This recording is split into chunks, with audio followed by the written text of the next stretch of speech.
right, good evening and welcome to tonight's meeting of the Lunenburg Select Board. The time is now 7 p.m.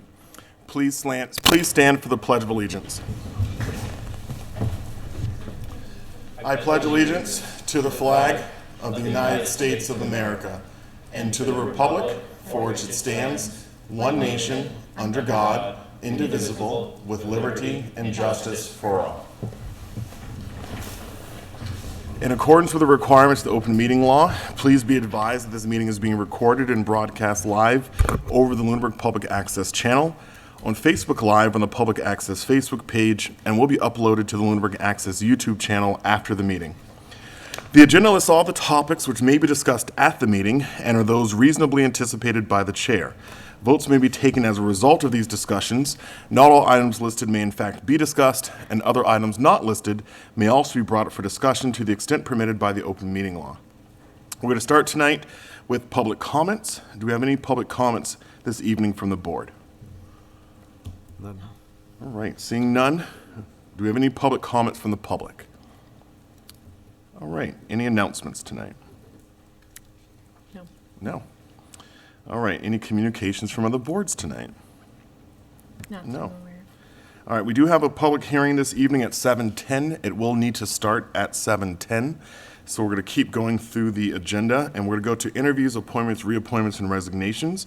So we have two ratifications tonight, so I will turn to the town manager to present them to the board. Okay, the first ratification I'm asking the board to vote on is for Robert Berberian, and this is for public access. Robert is currently a freelance media specialist and owner of A to D Media and Design LLC in Templeton, and he has operated professionally for over 5 years. He is an FAA Part 107 certified drone pilot, which will be a great addition to public access. In addition to owning his own business, he had worked at Fitchburg Access TV as an audio technician on a show called Chess Chat. He has a certificate in graphic design and digital imaging from UMass Lowell, and his references indicated that he's an all-around great guy, dedicated, committed, very good at what he does, and takes his work very seriously. So I ask the board to ratify this appointment tonight. Okay, do we have any questions for the town manager related to this request?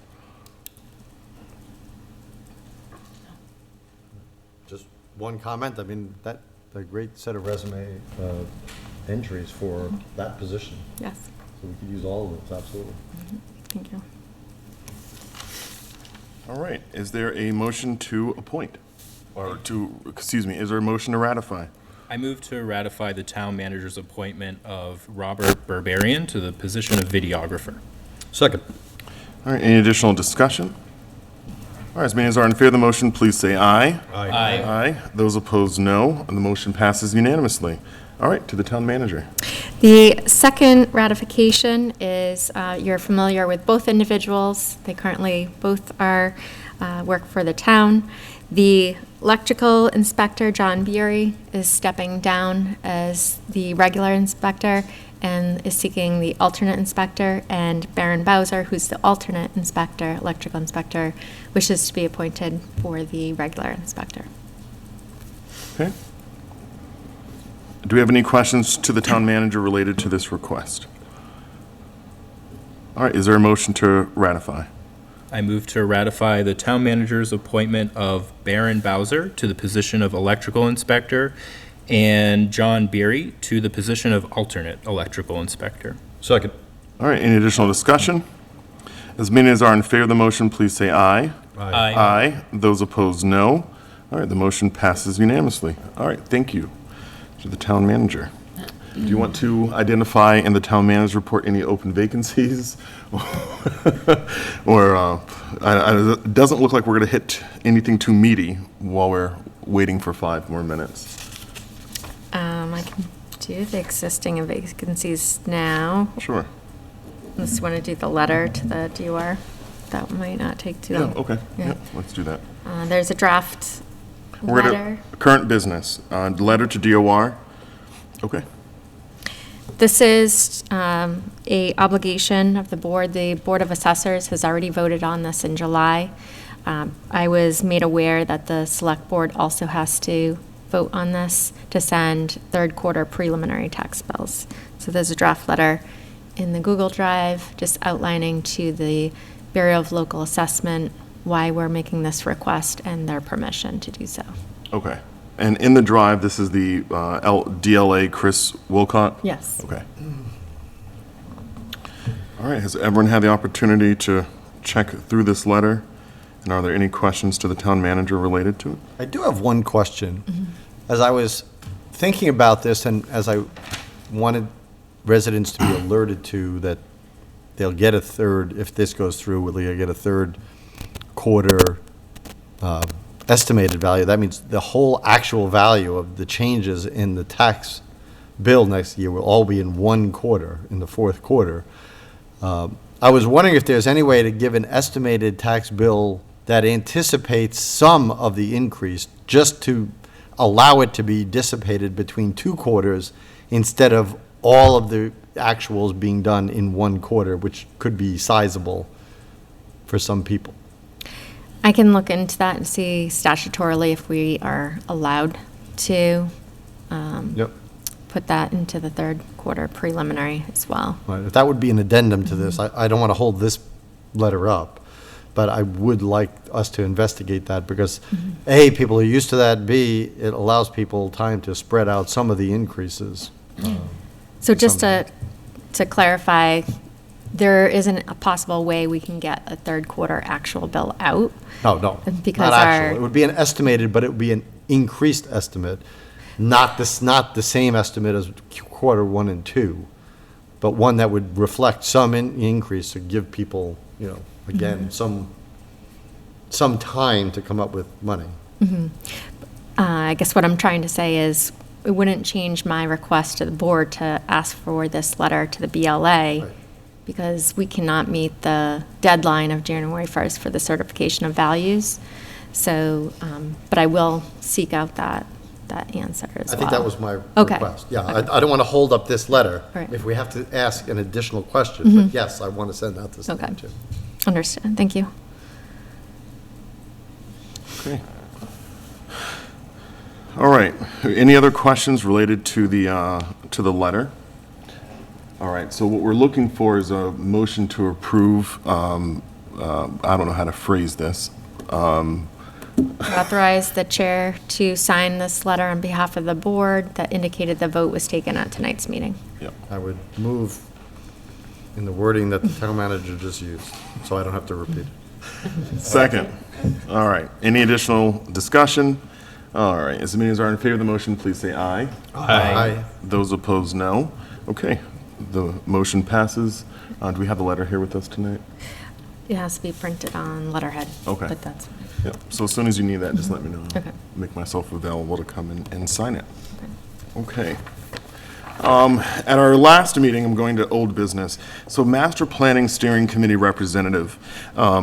We did not designate someone to fill this role, and they are looking to meet, I believe it's, if not this week, the next.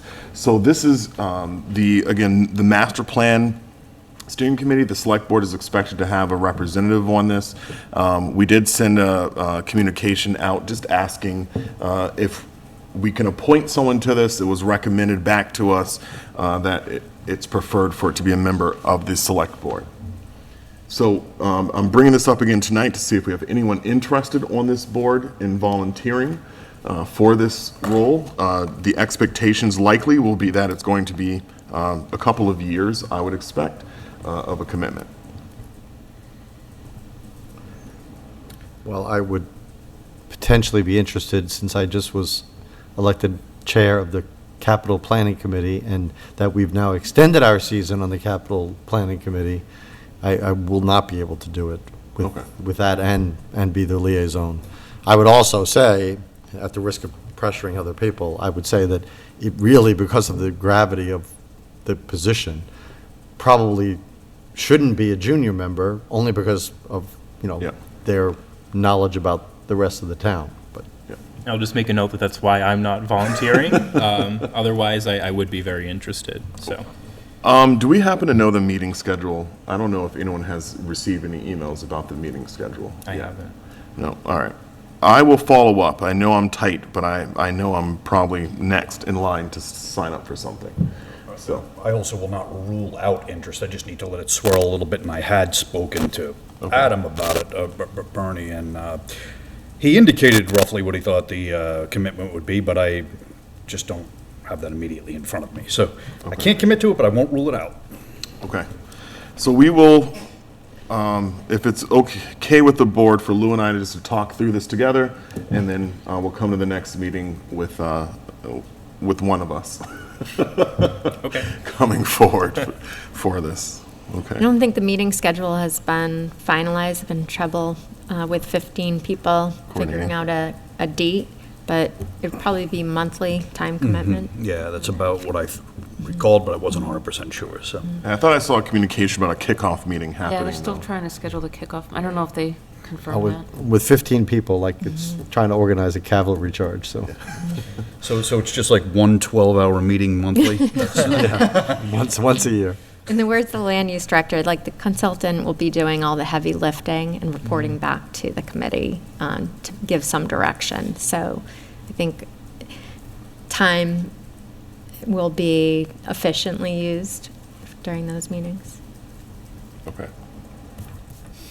All right, so we will come back to that. All right, now we are going to go back to our 7:10 appointment. The time is 7:11. We're going to begin our public hearing for a dog hearing. So what I will do, so we're going to open the hearing right now, and I'm going to outline kind of how this process works. So we are, this is an official hearing. The select board tonight is going to receive testimony related to an incident that was reported to this board. This hearing is consistent with Mass General Law, Chapter 140, Section 157. In this hearing, we're going to hear testimony from the town, which will include personnel from the police department as well as the animal control officer. We will also hear from the Watts, which are the owners of the animal that they identify as being attacked in this situation. We will also hear testimony from Jenna, who is the owner of the dogs that were alleged to have performed the attack. We're going to start the process by swearing everyone in. It's going to be a brief oath, so we're all going to do that. Then we're going to take testimony in a certain order. As testimony comes forward, you're going to be called to the podium. You should start by stating your name and address, and then you will state kind of what happened. During your testimony, we do not ask any questions, not initially. And so, feel free to share what you would like to share. However, we are not going to ask any questions, and you can ask questions related to process if you so desire. After we hear the complaint, then we go to Jenna, who is the owner of the dog, and then Jenna will give her statement. And then any witnesses as well that would like to testify, they will also be asked to testify. After that, then we will turn to the board for board questions. So as we go through questions, typically we will call someone back up to the podium. We will ask any questions we have related to that individual testifying.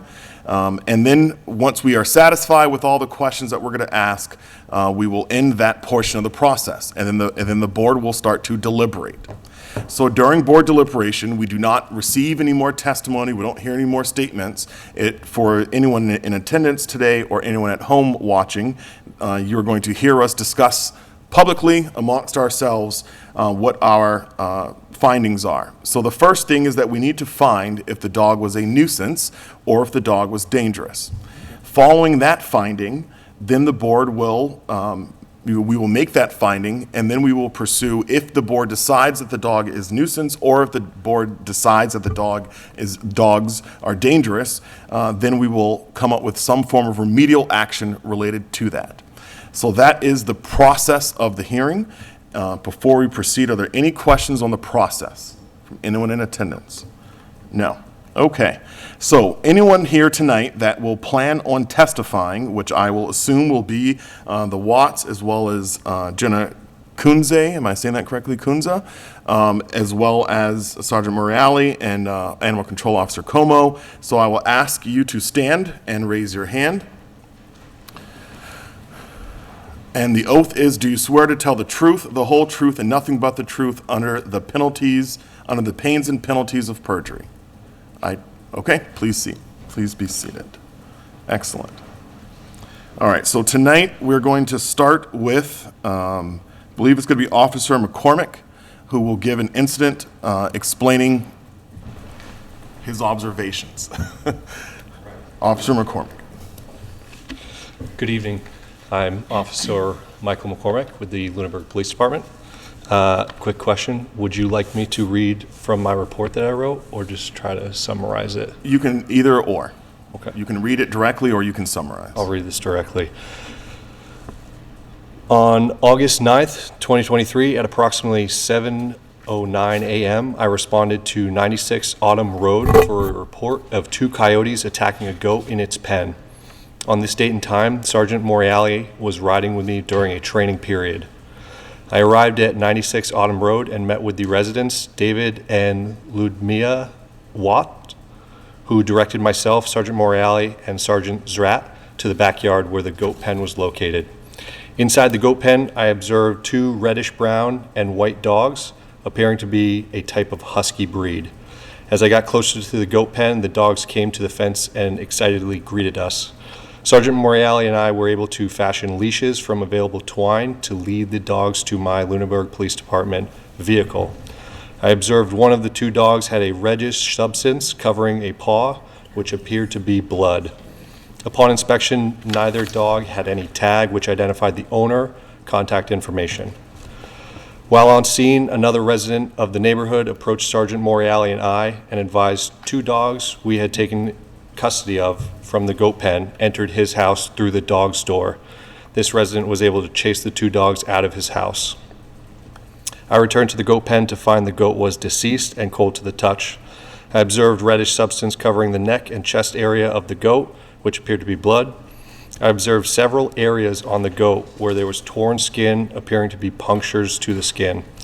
The areas I observed were behind the neck and on each side of the neck. Behind the head and on each side of the neck. Based on the close proximity and recent events, Sergeant Moriali advised the owner of the dogs may be a Jenna Coons. Coons resides at 543 Reservoir Road in Lunenburg, which is in close proximity. I understand that Coons has had previous involvements with the Lunenburg Police Department concerning issues with her dogs.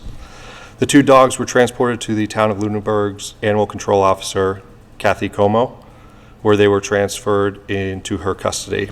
Further inspection of the 2 dogs at ACO Como's facility showed both dogs had a reddish substance covering their mouth/face area, the reddish substance appearing to be blood. I returned to the Lunenburg Police Department and attempted to contact Coons by phone, which was unsuccessful. A voice message was left for Coons to return my call at the Lunenburg Police Department. On the date approximately 10:30 a.m., Coons returned my call at the Lunenburg Police Department. I spoke with her by phone. I asked Coons if she knew why I had called her. Her response was because her dogs got out. I confirmed that was it. I asked Coons what the names of the dogs were. Coons advised they were named Zeus and Potato, Zeus being the older, bigger one, Potato being the younger one. Further, Coons described the 2 in detail, which was consistent with the 2 dogs I retrieved. Coons explained the last time she observed Zeus and Potato was last night in the kennel. Coons was not sure how the 2 got out. I informed Coons that no identification tags were located on the 2 dogs. She advised they must have fallen off. I asked Coons if the 2 dogs were registered with the town. She advised Zeus was, and that Potato was only 6 months old, so she was unable to have Potato have his rabies vaccine, which the town requires to register a dog. So Potato was not yet registered. Coons was able to provide me with Zeus's town registration number, which is 402. Coons was also informed me she uses Leominster Animal Hospital for Zeus and Potato. I informed Coons that the Lunenburg ACO would likely be in touch soon for follow-up information about how to get her 2 dogs. I then went to Town Hall, where I verified Zeus was registered with the town. The town had record of Potato, however, he was not actually registered for lack of rabies vaccination. I met with Lunenburg ACO Como, who provided me with 2 town civil disposition violation tickets, which are 2352 and 2353, for Coons to be issued. 2 counts of Town Bylaw, Chapter 110-1, public nuisance, and 1 count of MGL Chapter 140, Section 137, no license.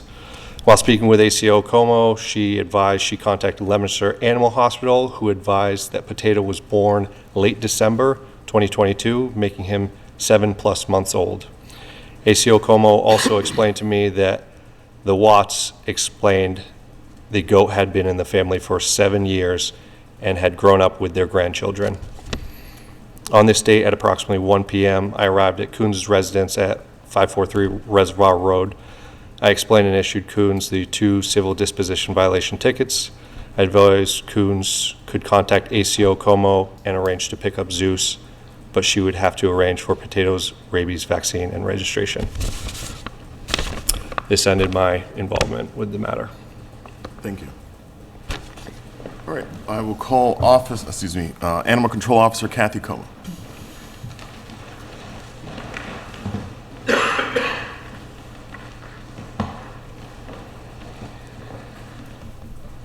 Kathy Como, 806 West Street, Animal Control. After the dogs were brought to me, and I observed they had blood all over them and everything, my assistant and I went down to the Watts' house to observe the animal, because Mr. Watts didn't want to bury it until I saw the animal. So I went and observed the animal, and it was pretty beaten up, all around the throat, all over its body. And they told me at that time that they had to go for 11 years. I think I made a mistake when I told the officer. It was a pet for 11 years. I guess Jenna is not here, and I don't know why, but my reports on her started in 10 of 22. The police went to very young chickens of her own were in her yard, and the neighbors had complained that the dogs were loose, and they went. And when they got there, the dogs were killing chickens in her yard, and they were her own chickens. So Cam told me that he put the dogs in the house because there was nobody answering the door. The door was ajar, so he put the dogs in, because there was still live chickens running around. I spoke with her, and she said she didn't bother us because they were her chickens, and what did I care? And I said, well, I care because they're chickens, and they don't belong being eaten by your dogs. So that was my first inkling that we were going to have a problem. So I issued her a letter, and I told her she needed to restrain her dogs. When was that? I just want to make sure of the date. That was 10 of 22. Thank you. Then on 5 of 23, Mr. Fortier called me from Lancaster Ave, and he told me that he had 2 really nice huskies that he had kept overnight. And he said they were wicked friendly, and but they were at his door crying, so he let them in, and he kept them overnight. And he called me in the morning, and he said that she was looking for her dogs. Jenna was looking for her dogs, and someone told him whose dogs they were, so he called, and she went down there. And he was very upset because he said she wasn't nice to the dogs, and he wanted me to know that. So I talked to her about that, and she said, she was disciplining them, whatever. Then on 5/27, that was 5/27, 8/2 of 23, got there. They had been loose. She came and got her dogs before I got there, and were her dogs again, and they were after someone's chickens, but they didn't get to kill them. They were trying to get in the pen, and they didn't. So I went to her house and said, the dogs are loose again, and she said, well, they got out, I got them back. On 8/10, that's when the dogs went to the Penault's house. They have a small dog, and they have 2 shepherds. The small dog was in the front yard, and they went after the small dog. It's a Maltese-type dog, and they tried to get the dog. So Mrs. Penault got the dog in the dog door, and then she had to fight them off, not for her, but for the dog. And they were trying to push their way through into the house. So she was able to shut the dog door, and then they proceeded from there, and they went to the Watts house, and that's when they killed the goat. She claimed when she came to retrieve the dogs, I had a problem because she couldn't get a licensed rabies shot without the dog. So I had to I had to go get the dog a shot.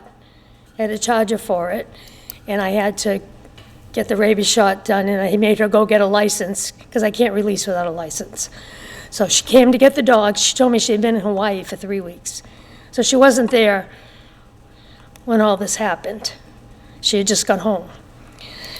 So on 8/10, August 27th, August 27th, 23, I got a call on Sunday, and I went down, my husband went with me, and the police were tied up with a couple of arrests, so they didn't go. They called and said, "Can I go?" And I went right away. And the dogs were gone, but Mr. Pinard said it were the same dogs, and that this guy, claiming to be a trainer, she was in Florida, came down to get the dogs. So I said, "Well, where, did he bring them back to the house?" He said, "Yeah." I said, "I'll go over there." As I was leaving, this guy was walking up the street. And he started explaining to me that he was babysitting the dogs, whatever, and I said, "Well, they're not supposed to be out." And he said, I asked for his name, and he wouldn't give it to me.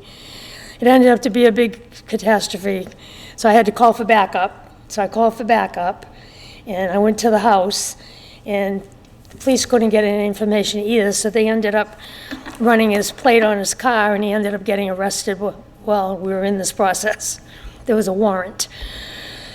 So that was on Sunday, and the dogs were in the garage, in the house. He called her on my phone because he said he lost his phone on the way of this ruckus, and I let him use it. He called her in Florida, and she gave me a hard time on the phone, and I said, "The dogs are in the house." And she said, "Well, I want you to go in the house and take them out and put them in my garage because they're going to wreck my house." I said, "Jenna, I don't have a warrant. I'm not going in your home. The dogs are inside your home."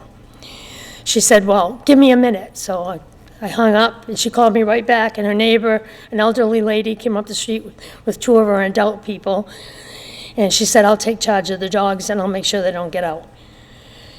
So she was, again, not home. There's a pen there.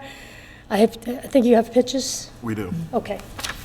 I took pictures of the pen, and it's adequate. It should be enlarged a little bit because there's 3 dogs there. There's 3 huskies. 2 of them keep getting in trouble. The other one isn't involved. But it can be attached to the garage, and it can have a hole cut for a dog door, and they would have that for housing, and they wouldn't be able to get out because it's a garage. And then the pen should be secured by a company, put the poles underground and cement them in so they can't dig out, because that's what's happening in the pool area. They dig out at the fence. And it's adequate, it would be adequate with a cover on it and done correctly. It's 6-foot chain link. Right now, she's not even using it. It's all overgrown. It's just sitting there. So that could be done. So, and I think she should have to put up a bond. We've done that before to cover, if there's anything happens. I think the dog should be muzzled when she takes them out, so that if they get away from her, that they'll have a muzzle on so they can't hurt anything. The dogs are very friendly with people, but they're prey animals. And now that they've done all this damage, it's going to happen again. So I think, she should have to be put up an insurance policy, and that she has to have this work done by a certain date, and that the dogs can't be loose. Mrs. Watt told me that there was another person that came to see her and said there was another episode, you can ask her about when, that the dogs were in the woods on Reservoir Road tethered together with no person. And then she came and got her dogs. So I wasn't involved in that, but Mrs. Watt told me that person told her that they took them home. They had her come and get her dogs. I haven't gotten called every time, so I haven't been able to, but this is all stuff that come up after everyone was calling me, telling me what happened. That's what, she didn't show, so I've never had anybody not show up, so I don't know what to say. All right. Do you have any more testimony? Okay, thank you. All right. Now I'm going to call David and Lamilla Watt.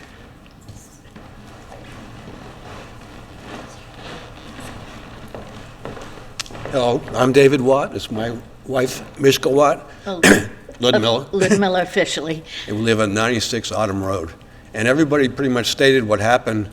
We could fill in a few blanks. The goat's in a fence, fenced in about this high with wood and wire, so the dogs must have jumped over that. And every time she gets scared, she runs into her little barn, which has like a dog door with plastic hanging down, so they must have went in there and dragged her out because all the water was tipped over and everything.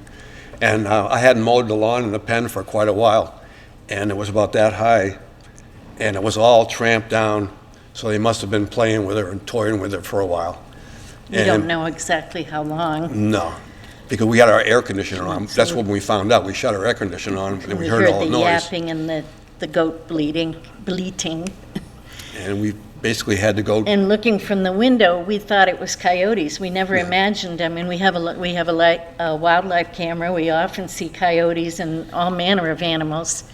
And so that was our first thought, was that it was coyotes. We don't have a weapon at home, so we were a little nervous about getting too close, because we don't know, obviously the goat was being attacked, and we didn't know well, they what had her, to do. they had her trapped under, we have like a stand she can get up on, and on the bottom is down here, and they had her trapped under there, so they weren't really standing up, they were down on their haunches, When we first saw them. biting them, so we really couldn't see them very well. Right, and then when we got closer, you see the big tails flapping, and with the coyotes in our area are pretty healthy looking. Yeah, So anyway, I called 911 as soon as we determined there was an issue, and the police showed up very shortly after that. But unfortunately, I think it was too late anyway. Even if we Yeah. had had an opportunity was to intervene, she was really very injured about her neck. and then the dogs were friendly as could be. Yeah, At the end, they just, but, you The know, police walked up they were and- cute too, but the blood on their faces was a Yeah, little bit right. disturbing. So anyway, that's basically the story. The fence, he more or less measured it for the right. goat pen, and it was About that about high. 38 inches high. And there was no sign of them trying to dig under, so they must have they just jumped jumped over. over it. And the doggy door that we had for her was plenty big enough for a large dog to get in and out of. And she was a 70-pound goat, so this was not a tiny animal that they went after. This was a hefty little girl. So, yeah, it's just unfortunate because there was no way she could defend herself. There was no way that she could have antagonized the dogs in any way. She was just a quiet, peaceful animal that we had enjoyed for roughly 11 years. And we've had goats for probably 30 years. Different We ones. never had a problem. No, in Never. fact, the scariest thing was in the spring when a bear tried to climb over Yeah. into the pen about in the middle of the day, but we managed to scare him away. But the dogs, we couldn't do anything about. So, That's about it. huh? yeah, Yep. that's about it. Thank you. We miss her. All right.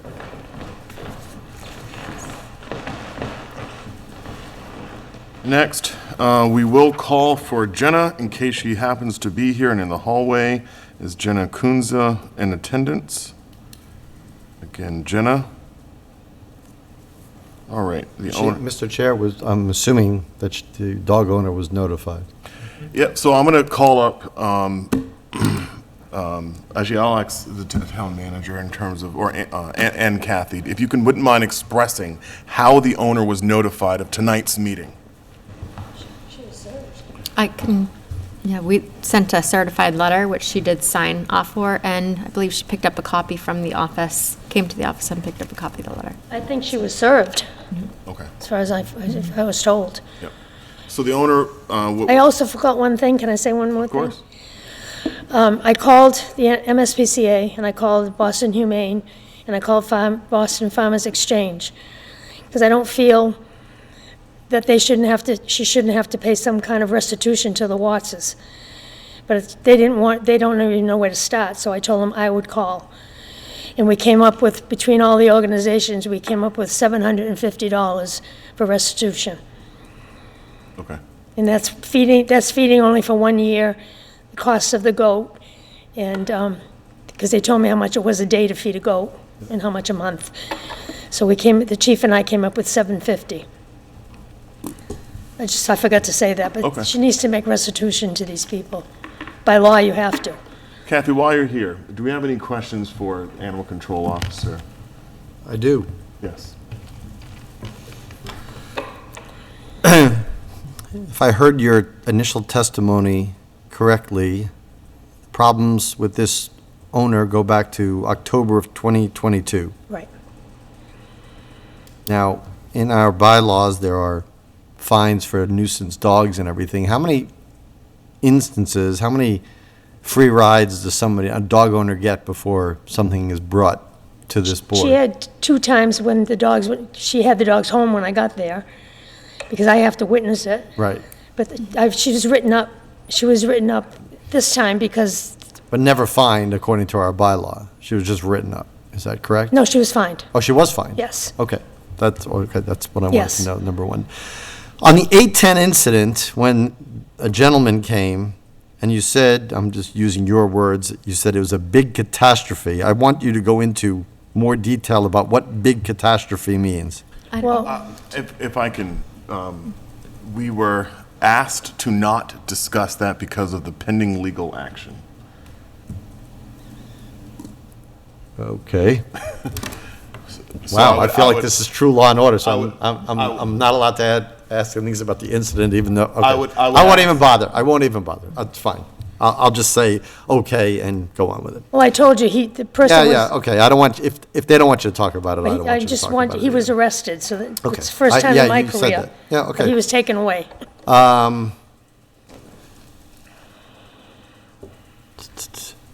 The 827 incident happened 18 days after this one. Can you, Yes. and what, can you recount just that incident? Where did the dogs go after that? They went back to Autumn Road, Yeah, to the Penard's house. He's the chief of police of Littleton, okay. where they had tried to get in the dog Oh, door. that was the one with the little Maltese kind of And dog? they knew the dog was there, so they went back there. Okay. And he was going to shoot the dogs because he couldn't get his dog in the house. But he got the dog in the house, and the dogs were friendly to him, so he felt bad, and he didn't. But he told the guy when he came in front of me, he said, I was going to shoot the dogs. This has to stop. How far is the owner's house from these houses? Approximately. I'm not going to take a tape measure. Is it half a mile, quarter of a mile? If you come 5 down- houses? She's up on Reservoir, way up on a hill. You come down, you take a right. It's a little ways up, and you take a left. She's pretty much right at the intersection of Reservoir and the street that they live on. In What? Autumn? Reservoir and Autumn. Yeah. She's on the corner? So they had to have gone down. She's up way up. I don't even know why her address is Reservoir, because she's up Oh, never a mind. long road. Okay. At the top, she's the last house. You can overlook the lake from where she is, Okay. up top. So it's down there. I mean, we followed that guy home, because he walked. Right. To talk to me, and I followed him home, and it was quite a walk. Okay, so it's not like a few houses down? No. It's I did Google Maps. It was, it was Yeah. like 0.3 miles. Okay. Yeah, It might not be from the actual house, though. 'cause Yeah, it just seems if you like- just put the yeah, 'cause address that's what in I did Google too. I did drive this today, actually, so, and kind of measure it. It's definitely in excess of a quarter mile, but less than half a mile. But by road, I mean, are the houses closer because you can go through yards? I would say as the crow flies, but, I mean, we don't know if the dog, I mean, we have, or, you know, I don't know if there's a straight path that an animal or a person could walk between the houses, or if the dog took the road, who knows, but as the crow flies. Okay. It also seems like we don't know how long the dogs were even out for. So, So how much was the owner fined the times that they were fined? $50, Both times? yep. Okay. And how much, the citations that they were given, the tickets they were given, how much were those, what are those tickets? Do they have a value, or do they have to appear in court? They have to pay the town clerk. They're on the regular police.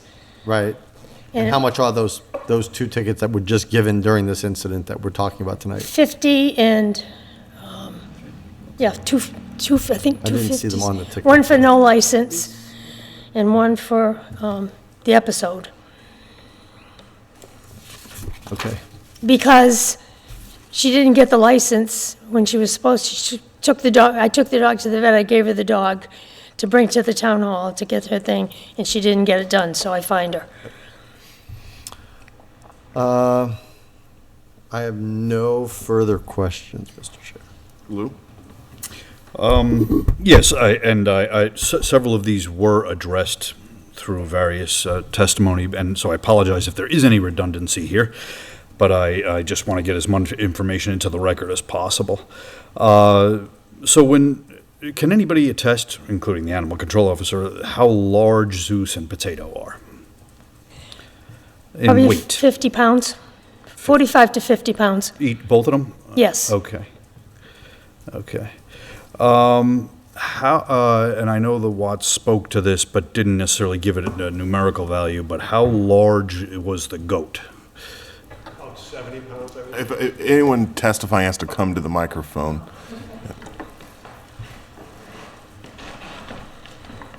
I would say between 60 and 70 pounds. Okay. Thank you. And I don't want to reopen any bad, you seem to be very composed though, but do you know approximately how long this attack lasted? We don't, but I think by the way the grass was all matted down, it's a pretty good sized area, about the size of the room right here, and it was all matted down, so it must have been a while, I would say. It looked like They were chasing him and Inside the? Yes. Inside the pen? inside the pen, yeah. Okay. You did indicate that your pen is about 38 inches high. That was one other question I had. Also, I had a question on whether there were previous incidents. That was addressed. Also, now let me see if I understood this correctly. The kennel that the dog is kept in, I think you touched on and answered most of this. So they're not jumping that fence, they're digging out? They're not using the fence. She's not using that pen at all. They're not using the pen? It's all overgrown. I went behind the house and saw it. What they're getting out is in a pool area where it's 4 foot. And they're either going over or under, because it's all dug out. Oh, okay, the pool area. Is there like a 4-foot fence around that? Okay. The pen looked like it hadn't been used ever. I mean, it was just all overgrown. That's why I took pictures of it. Yes, okay. Yeah, okay. Now, just as far as there's been substantial testimony about the dogs being aggressive with other animals, but only maybe tangential evidence. How does the dog interact with humans as a whole? Perfect with humans. All right. And is it known, the only ones who would be able to attest to this, I think, would be the Watts, but which of the two dogs, if either, was primarily responsible for the attack? I couldn't tell you that. It looked like both of them. Okay. They both had blood all over them. Yeah. Okay. And I think, I think we had, I'll ask you for explicit indication of this, but I think what you said basically answers the question. But let's see, would you describe the owner, the dog owner, as concerned or cooperative or not?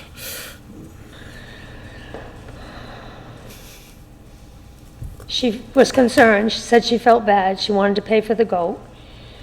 But I've had so many run-ins with her, and she's not cooperative when it comes to, she always has an excuse, and she hasn't been real cooperative with me.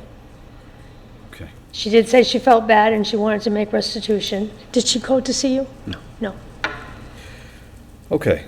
I think that's it for me for the moment. Thank you. Mr. Watt, did you have any follow-up, since the incident occurred, have you had any communication with the owner of the dogs? No. Have you attempted to have any communication with the owner of the dogs? Okay. we have any questions? I just thought of one. I'm sorry, you just sat down. I think you said that she actually owns 3 dogs, There's 3. but only 2 have been, Only 2 have been involved every time. The other one isn't involved. is in the same pen, doesn't get Same out? area, just doesn't get out. Just doesn't roam, okay. And all of the calls you've had, the dogs have been loose on their own, there's been no one with them. Right. I have one more follow-up, Mr. Chair, because of that. Is there any indication how the dogs get out off the property? Yeah, under the pool fence is 4-foot chain link, but it's not in the ground. Right. So they dig out, or they go over, because it's only 4 foot. That The pool kennel, fence is around the whole, like, the, her backyard, as far as part of her backyard. And that kennel is on the side of her garage, which would be perfect. And it's 6 foot, and it's a big, you should be enlarged a little bit for 3 dogs, but it could be used. Why, no comment why it's not being used, why it hasn't been used? She had no reason. She puts her dogs where she wants to put them. She's that kind of person, you know. And she's not home a lot, and they have to be secured somehow. Caesar, do you have any questions? At this point, no, everything I wrote down has been addressed in testimony, so. I mean, I will say it would have been nice to hear from Ms. Coons, Oh, but she's I'm not here, surprised. so- I'm surprised. It's the first for me that someone doesn't show up. I don't know. So, Mr. Watt? Yes. Is your opinion that this was a nuisance incident or that this was a dangerous incident? Well, it's definitely a nuisance, and I don't think there was any danger to any humans, but if you could ask the goat the same question, you know, what would he say or she say? So, I don't know. I didn't feel there was any threat to humans, but I did feel the threat to animals, yes. And we have a lot of, on our street, we have at least 3 of us have chickens, so there's a lot of animals on our street, and a lot of concerned people on our street, too. Can you talk to me about your goat? You know, as far as day-to-day, you know, what owning the goat was like. You talked about the animal that passed. Oh, it was. Demeanor, anything. She had to stand about this high. She'd stand up there, and every time we look, that's how we would tell what's going on in our area. If she's looking in the woods, there's something in the woods. If she's looking at the road, there's somebody in the road. If she's looking at the house, she wants something to eat.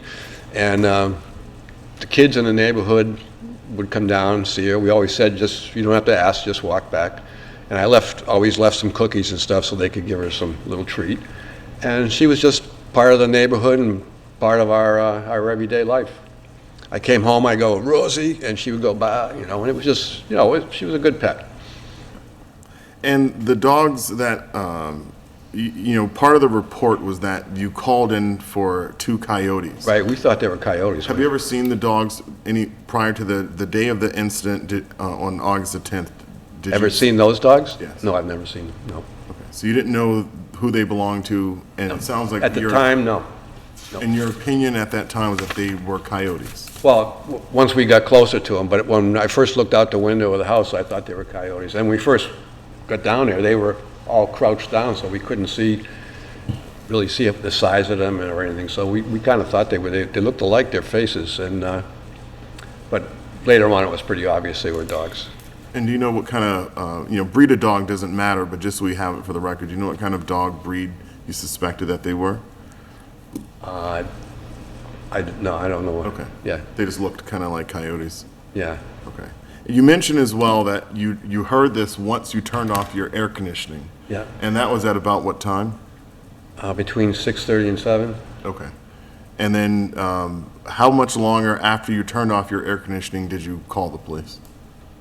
I would say 5 minutes or even less than that. She called the police, my wife. I called, and I would say it was probably 5 to 10 minutes after we heard the commotion down there that I called, once again, thinking it was coyotes and afraid to approach them ourselves, not knowing how they would react. So then it was probably another, maybe 10 minutes, I'm not sure how long it took it seemed like a long time, but I'm sure they were in a hurry. But we heard one last call from her before the police arrived, then we heard no more noise from her. And yet the dogs kept going under there and trying to dig underneath the little stand. Photos were provided related to this. We're not going to put them on the screen, but photos were provided related to this. From the time that this incident happened in August till right now, you mentioned that you haven't attempted to contact the owner. Has the owner attempted to contact you? No. Not as far as we know. No. As soon as we got the letter, we knew that she knew our address because I'm sure she got the copies just like we did, and it had our names and our address on the paperwork that she received. So I assumed at that point, if she really wanted to get a hold of us, it wasn't that hard. She could walk down. She has walked the street in the past. We have seen her, but we weren't sure what the dog was because you couldn't see it. Just noticed maybe within the past month that there was a different person walking on our street. It's a dead end, so usually we know everybody that comes down. So I don't know. If you had to estimate the distance between your house and the house of the dog owner, what would you say that distance is? I would guess that probably from where the entrance for her driveway is to her house is probably roughly a quarter of a mile, and it's just offset to the beginning of our road, and we're at the very end, so it's another quarter of a mile to our house. Probably just about a half mile. Half mile total, yeah. Okay. And so you're saying it's about a half a mile distance, roughly. How many homes are between the entrance to this, to the dog owner's driveway? How many homes are between that driveway and your house? Probably About 16? 10 to... No, 'cause- it's like 12, 13 on our road, and there's some houses up Oh, on her road. so oh, it's right across the street. Probably 16, 18. Not exclusively on our road, but including the ones the dogs might have passed on the way to our road. So about 16 to 18? I think so. Somewhere in that range? That- So more than 10, less than Yes. 20? Yes. Yeah, I Okay. think that would be And safe. are there any, are you aware of any children in those homes? Yeah. Yes, we have a lot of younger couples now on our road. The demographic of the street is changing, and the young people have small children. And where some of the other families have small grandchildren. And they play in the yards. No yards are fenced in. No. People that have dogs either have one of those electric doggy fences, or they walk their dogs on a leash. So I can't say never, but very rarely see a dog that's not with a person. And following this incident, have any of your neighbors reached out to you to express any concerns about similar incidents occurring to them with these animals? Our neighbor just told me this morning that he was the one that saw them in the woods tied together, that was mentioned earlier. And the rest of the neighbors, I don't know if they've I don't think mentioned they've it. seen the dogs, although Lorene, Might have seen them. yeah, the first house on the right across the street from the Penards, on the day that the goats got killed, the goat, our neighbor there said she saw them running through her yard. But prior to that, nobody's mentioned seeing these dogs, with the exception of the Penards that morning. Okay. I don't have any other questions. Anyone from the board have any questions for Mr. and Mrs. Watt? Okay, thank you. I do have a question for Animal Control Officer Kathy Como, just probably one more. In your experience, do you have more concern when a dog has killed an animal Oh, absolutely. versus when they don't, and if so, why? Because once huskies are prey animals, they go after prey. And when you own one, you know that. You should know that. And they're usually contained and kept to yourself. she allowed them to kill her chickens. And that started it all off. And yeah, once they do it, that's why I'm saying they have to be restrained permanently somehow. So it's your professional opinion that once a prey dog like a husky, or the dogs we're talking about tonight, that once they kill an animal like a chicken, that they're more likely to do it again? Once they get the taste of blood, yes. Do you think that that translates into concern against people? Or small After- humans, or, That would depend on meeting the dogs. I mean, I've had the dogs at my house. I mean, everybody that I talked to said they were very friendly with people, and they are. But they're just not good with, like, a little dog is like it's their prey. They didn't go after the Panad Shepherds. They went after that little one. It's the size of a rabbit. So my concern is if they're not completely restrained for good, they're going to do it again. okay. Do we have any questions for Animal Control Officer Como? No questions. All right, thank you, Kathy. Do we have any more questions at all for anyone who had the opportunity to testify tonight? Okay. We will stop receiving testimony, and we will begin the process of deliberation to make a finding. For the board, this is a finding of if a dog is a nuisance, or if the dog is considered dangerous. So let's first talk what are our thoughts. If I can preface this deliberation with one point, because it was noted, it noted on the agenda that this is a hearing for nuisance dogs. And I think now, having read all the material here, I think I know that there's a discrepancy, and the discrepancy comes between our bylaws and state law. So the animal control officer brought this under 110-1, and under 110-1, in section D, it describes a public nuisance as any dog shall be deemed a public nuisance when attacking persons or domestic animals while such dog is on a property. That's the first qualification. So it includes dangerous dogs in our thing, but we are calling it a nuisance. So anybody who looking at the agenda item should know that that's how we brought this under, but it includes attacking persons or domestic animals that would be possibly, depending upon this deliberation, deemed as dangerous under state law. So that's why it was brought up like this. And I wanted to say that as a preface as we go into our deliberation. That's why we're allowed to determine either nuisance or dangerous under the state law. So. Correct. Yes, thank you for that clarification. I think that's important for the record, because initially I had the same confusion. I thought our hands were tied as to the options that were available to address the situation, which I didn't appreciate at first, because I think that the board should have the full authority. Once the issue is brought before the board should have the full palette of options for determinations and remedies. I do want to also say, just to be absolutely clear, that while the breed was mentioned, the breed is not a factor in determining this. So we don't need to determine, and we won't determine, whether a particular breed has a propensity to do this or that. We have before us clear and explicit evidence that these two particular dogs did do attacks. So we don't need to be, not only can we not think about breed or factor it, we don't need to, because we have actual occurrences.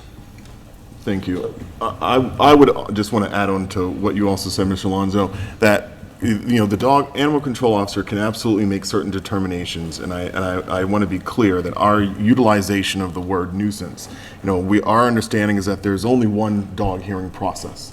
There's not two, there's one, and the complaint that we received, certainly the animal control officer can make a determination of a nuisance based on certain definitions in the bylaws, but before us tonight is the full gamut, and so we are here to decide if the dogs are a nuisance, or by state definition, or if the dogs are considered dangerous. So If I may, course. I'll start, just by my interpretation of all the testimony. First of all, it has clearly been established that the dogs have a long history of, A, getting out of their enclosure, not enclosure, but of their property, that they have, trespassed on other people's homes, they have attempted to attack other animals, they have attacked animals on their own property. So clearly, this is not a one-off incident. The owner has been fined several times, as testified to by the animal control officer. Because this resulted in the death, not even the attack, but the death of another animal, for me, determining it as a nuisance dog is off the table. I am clearly in the dangerous range. Nobody who keeps any animals, whether pets or farm animals or combinations of the two, in enclosures on their own property should be at risk from other dogs, other owned dogs. It's bad enough that we have the risk of wild animals like coyotes possibly doing it, but you shouldn't have to fear for other people's dogs attacking and killing your own your animals. So that also leads me to a dangerous dog determination. Third, I will say that the contempt of the dog owner to not appear and not provide any testimony on behalf adds to that there's a complete, from my perspective, complete disregard for the severity of what her dogs have done and her concern about her responsibility in those acts. I want to be sure, and this is where it gets problematic, and therefore I think that the most extreme penalty we could provide, I think, punishes the wrong people or the wrong entities. So I am not for, and nor will I entertain, euthanizing the dogs. I want to be clear that the dogs, under proper care, would be perfectly fine, and I think people have testified so. So I want to make sure the penalty goes to the homeowner and to the dog owner to the furthest extent that we can provide as a board, because this is exactly the kind of dog ownership we do not want to have in the town. So with that, that is where I stand on these. Okay. Any additional comments tonight? We all kind of want to verbalize here where we're at. Well, I'll just go since next to Mr. Alonso. I'll just say, from the police report, everyone's testimony, it's clear that the dog isn't dangerous to people, which obviously is good. But I mean, how many animals do you have to attack and kill before there's, a distinction between being a nuisance dog and a dangerous dog? And that's what I'm still trying to figure out, and knowing exactly what the difference is. In this case, I think maybe we need a little more explanation on the difference between the two, just as a new member. It's my first dog hearing. But it seems like the goal at this point needs to be to ensure that the dogs remain confined on their property. So whatever action we take, I think that's really the issue that we need to address at this point. Okay. So I'll say that up front that I do agree. It's these dogs, I would deem them dangerous based on the track record. A 70-pound goat is not a Maltese. It is bigger than these dogs, and I worry. I don't know. I don't have experience with animals and exhibiting this type of behavior, but unfortunately, I worry about it escalating to children, for example. So everything Mr. Alonso said, I'm not going to repeat. We've heard the testimony. My concern is what can be done about it, because the dog owner has not shown any responsibility for these dogs, and actually for other animals that they own, the chickens. Did not seem to be a concern when her own dogs were attacking her chickens. So that's my big concern is how to prevent this from happening without punishing the dogs, because if they are friendly with, people, adults, maybe you know, a child-free home, no other animals, and a responsible owner, the dogs would be fine. So that's this, I struggle with the next steps if we do decide on the And I dogs will being also dangerous. add, one of the reasons why I was looking forward to hearing from the dog owners is to know, are there children in the house? How are the dogs usually behave around them? Because that is a concern that I have as well, since clearly, there's a timeline of continued attacks. It seems to be escalating at this point. So that's a concern that I have too. Okay, so I agree with the inclination to declare the dog dangerous, for sure. I also share the concern greatly, when does it escalate to a human, like a toddler?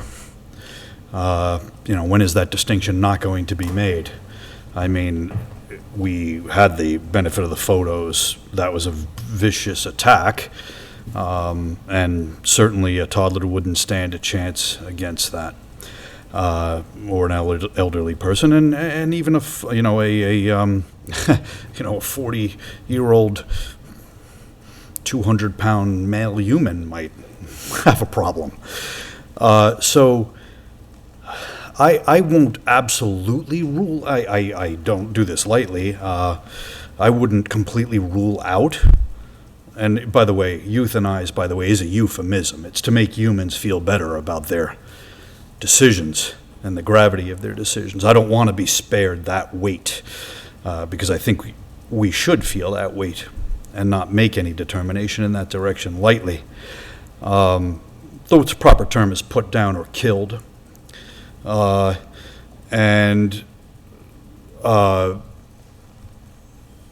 We, in this capacity, as this board, are being charged with protection of the public. I'm not advocating for this. I'm just saying I'm not ruling it out if people wish to discuss it. Short of that, let me just go back to this. I do worry about it escalating to a human, and human life is always more valuable than animal life. Always. And I love animals, but there's a hierarchy.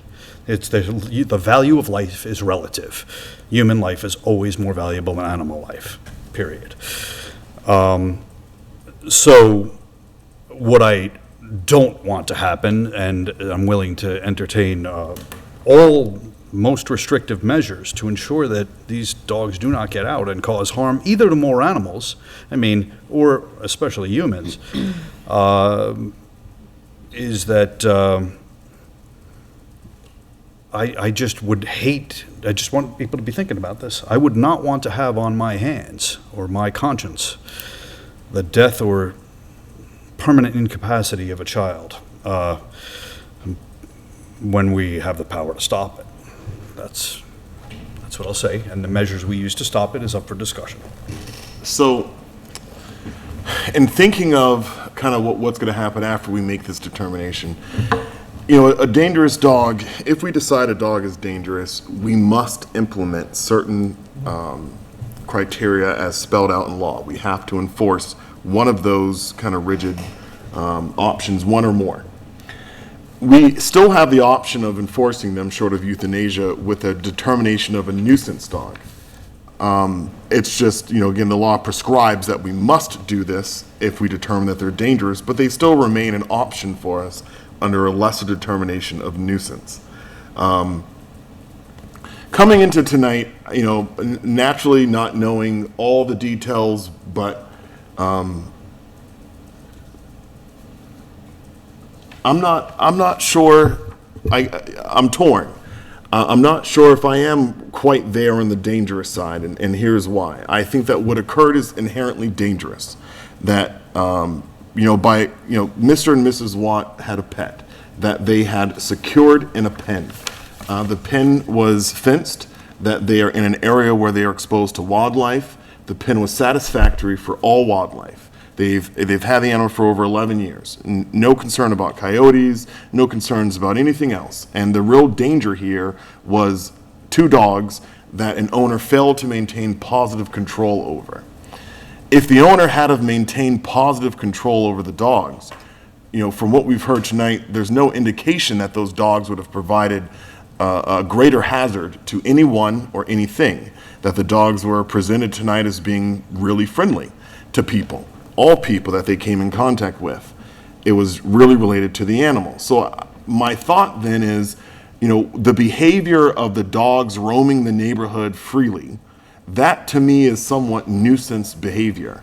The behavior of the dogs getting out of their pen, the owner not taking any kind of remedial action to prevent it from occurring, that still strikes me as somewhat nuisance behavior.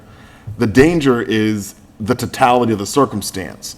The danger is the dogs are eating chickens in their own lawn, and so naturally when they get out of their own lawn, they're looking at other small animals and want to eat them too. That becomes to me the dangerous part of it. But at the core, if the owner had exercised positive control, the dogs, from what I heard today, wouldn't have posed a greater risk. So I'm torn. That's where I'm at. I think that what occurred clearly is problematic. I follow the logic that Mr. Alonso outlined in saying that they're dangerous. I think that what occurred, an animal died. That should not have happened. But can I come to that conclusion by identifying that the dogs were a nuisance? I think I can. So I guess what I'm saying is I'm kind of torn. I don't feel overly strong one way or the other. And I think that we can implement remedies such as muzzling the dogs, such as requiring a bond with either determination. Mr. Chair. Yes. So, first, and maybe this answers part of your question, and then I'll go further, but for Mr. Nuzzolo, who asked, for kind of a definition, and there's no strict, hard and fast definition between nuisance and dangerous. I mean, there are cases that are borderline, but to me, nuisance dogs are dogs that make living near or next to them problematic because of the actions they take, such as barking incessantly, digging holes on your lawn, let dog owners letting them, do their business on your lawn, those kind of things. They're not bodily harm. They're just make living peacefully difficult to do. Dangerous dogs do dangerous things. Now, taking a life of another animal, I don't know what gets more dangerous than that. I assume if you employ Mr. Franco's logic that killing a person would be worse than killing a goat. I don't disagree with that logic at all, but killing a goat is pretty dangerous for the goat, I would think. Now, the laws don't exist for the goats, but there are some laws that exist for animals. So with that in mind, it is dangerous and it is unrepairable. That's the other thing about nuisance. Nuisance things are repairable. If somebody damages your home with dig holes, you can repair them. But if somebody kills your animal, then nobody's going to be bringing them back to life. So that, to me, is the difference. The second thing, to your point, Mr. Chair, is that I don't think anybody in this room disagrees that if the owner kept them under proper control, this wouldn't happen. The real issue of whether a dog is dangerous is what happens when they're not supervised. That's the whole definition of what dangerous would be. Because there are cases, even with good owners, that something happens and the dog can get loose. What happens when that dog gets loose is really the answer to whether it's a nuisance or dangerous dogs. We have dogs on social media that get posted roaming the neighborhood a lot, okay? But they're not all killing people's pets. They just roam the neighborhood, some of them just lost looking for a walk, right? So I think there are clear definitions for me, and taking of any life definitely crosses that line between nuisance and dangerous to me. I think that, for me, Tom, that was persuasive. Okay. Can I say something else? Unfortunately, no. Do we have any more deliberation, or are we ready for a motion on nuisance or dangerous? All right, is there a motion? I would move that we deem the dogs in this case, Zeus and Potato, as described in the incidents of the police report of August 9th, as being dangerous. Second. All right, any additional discussion? All right, as many as are in favor of the motion, please say aye. Aye. Those opposed, no. The motion is unanimous. All right, now that we have identified that these dogs are considered dangerous, so what's outlined for us, and I will read this to the public, what's outlined for us is that we have a couple of options of what we can do here. So we shall order one or more of the following. A, that the dog be humanely restrained, provided, however, that no order shall provide a dog deemed dangerous be chained, tethered, or otherwise tied to an inanimate object, including but not limited to a tree, post, or building. B, that the dog be confined to the premises of the keeper of the dog, provided, however, that confined, let me read the actual law. Let me correct myself here. So that way I don't say this incorrectly.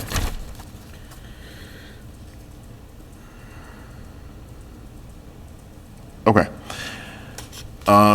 2, that the dog be confined to the premises of the keeper of the dog, provided, however, that confined shall mean securely confined indoors or confined outdoors in a securely enclosed and locked pen or dog run area upon the premises of the owner or keeper, provided further that such pen or dog run shall have a secure roof, and if such enclosure has no floor, secured to the sides thereof, the sides shall be embedded into the ground for not less than 2 feet, and provided further that within the confines of such pen or dog run, a dog house or proper shelter from the elements shall be provided to protect the dog. 3, that when removed from the premises, of the owner or the premises of the person keeping the dog shall be securely and humanely muzzled and restrained with a chain or other tethering device having a minimum tensile strength of 300 pounds and not exceeding 3 feet in length. 4, that the owner or keeper of the dog provide proof of insurance in an amount not less than $100,000, insuring the owner or keeper against any claim, loss, damage, or injury to persons, domestic animals, or property resulting from the acts, whether intentional or unintentional, of the dog, or proof that reasonable efforts were made to obtain such insurance if a policy has not been issued, provided, however, that if a policy of insurance has been issued, the owner or keeper shall produce such policy upon request of the hearing authority or justice of the district court, and provided further that if a policy has not been issued, the owner or keeper shall produce proof of efforts to obtain such insurance.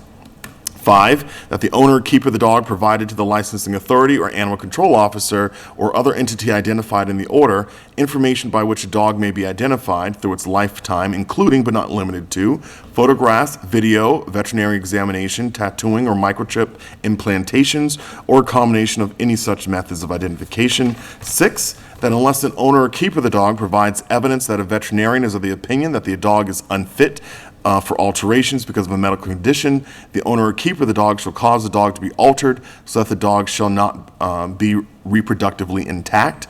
Or 7, that the dog be humanely euthanized. And no order shall be issued directing that a dog deemed dangerous shall be removed from the town or city in which the owner of the dog resides. No town or city shall regulate dogs in a manner that is specific to breed. So, our options now are to implement one or more of the following. If I may start, based on the testimony we heard tonight and the recommendations from the animal control officer, I would recommend that we require the owner of the dog to maintain $500,000 of insurance for each dog for each of the 2 dogs that are mentioned today, which would be Zeus and Potato. That would be a total of $1 million in policy. And I would also advise that when we look at the pen or the kennel, that we require the owner to have the kennel comply with with option number 2, in which the fence is dug into the ground, in which it is the proper height, in which and to also require for the dogs to remain inside of the house or in that pen and not in the unsecured pool area. And then the third request would be that if the dogs leave the property, that they must be muzzled. to that, Mr. Chair, I agree with those three. I would also ask for 5, which is that the keeper of the dog provide to the licensing authority, animal control officer, any other entity in the order, information by which the dog may be identified throughout its lifetime. And what would you want for the identification form to I mean, be? again, as long as we have photos or any changes in the look or anything of the dog, I'm not forcing it to get microchipped. I would ask if the animal control officer has any feelings one way or another about any of those options, but we just want to be able to identify the dogs easily in future incidents. I would also say that, and this is a slight thing, so in number 4, which is the bond being issued, I don't know, I think it's a blanket policy per the homeowner, not, I don't think it's per dog, but I don't know these things. I think it's a blanket policy, and so I think $500,000 as a blanket policy would be sufficient, I would think, but again, I think $1 million maybe a little bit much to ask, but it's a small thing. And then, of course, whatever the order would be, I would also, put in the animal control officer's requirement that they pay restitution in the amount that was agreed upon of the $720 to the Watts.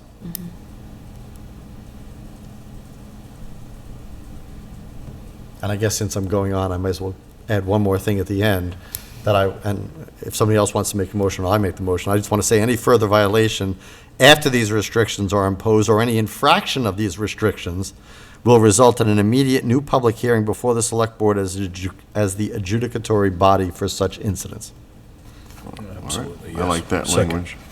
If that was a motion, I second No, that. it's not a motion yet, but I will add that to the motion. So those are the criteria, I think, and I think they're adequate and sufficient. And those dogs could see a long life if their owner takes them seriously.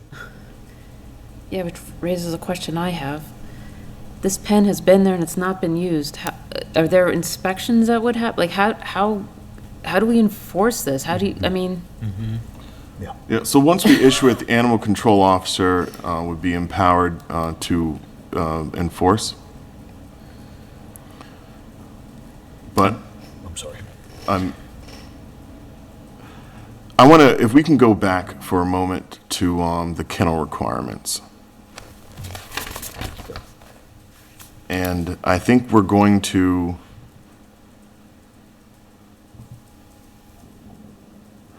I think the language that we use is going to be basically what's written here. I would just reference it in the motion. Okay, all right.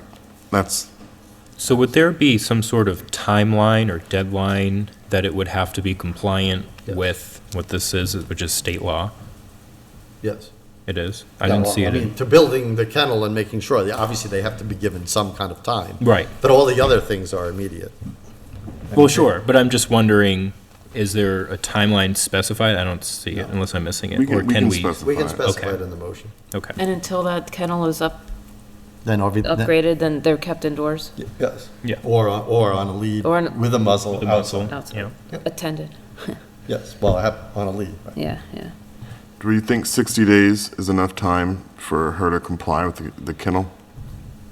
I don't know who does kennel work, so I don't know what their backlog might be. The animal control officer nodded, yes. We can't give too much time. Yeah, it Right. can't be too long, Yep. because obviously this needs to happen soon, so, For as long as this doesn't happen, there's additional risk. right. I would also say, if I could add, that I don't necessarily see the need for, like, provision B calls for a secure roof. I don't know if I see the need for that. I mean, just for example, if the kennel has a 9-foot high fence, I don't see a need for a roof on it. This provision calls for a roof, so. There- I would, I mean, that would be it might be an unnecessary expense Yeah. to give us the security. I would ask that if you may, I don't either, I don't know, but I'd love to hear from the animal control officer on that requirement if she has. I think her testimony was it didn't need a roof, it was 6 feet high. Yeah, we're still in the hearing, so I don't know. Yeah, we're not taking testimony, but Right. we have a clarifying I just have a question. clarification about, Okay. do you feel it's, in the pen, do you feel that it is necessary to have a roof, or could, You do. Oh, you do now? yes, Okay. okay, there you go. Okay. May I ask a further clarifying question? Would a roof, it could still be, say, a chain link Just a top, top? that they Okay. can't climb up and over, Oh, okay, because they can climb. okay, And dogs like that, they get it in their head, they're gonna go up and over. okay. And the pen that is there is adequate, it just needs to be enlarged a little bit and sunk in the ground. And I set a hole in the garage door, because that's where they can be housed. Because her concern was to put them in the garage, so house them in the garage when you're not there, and they can go in and out of the pen and they can't get out. Okay, thank you.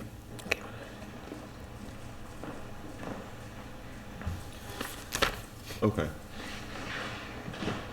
So it looks like we're looking to implement 2, 4, 5, and 6. No. 2, 3, 4, and 5.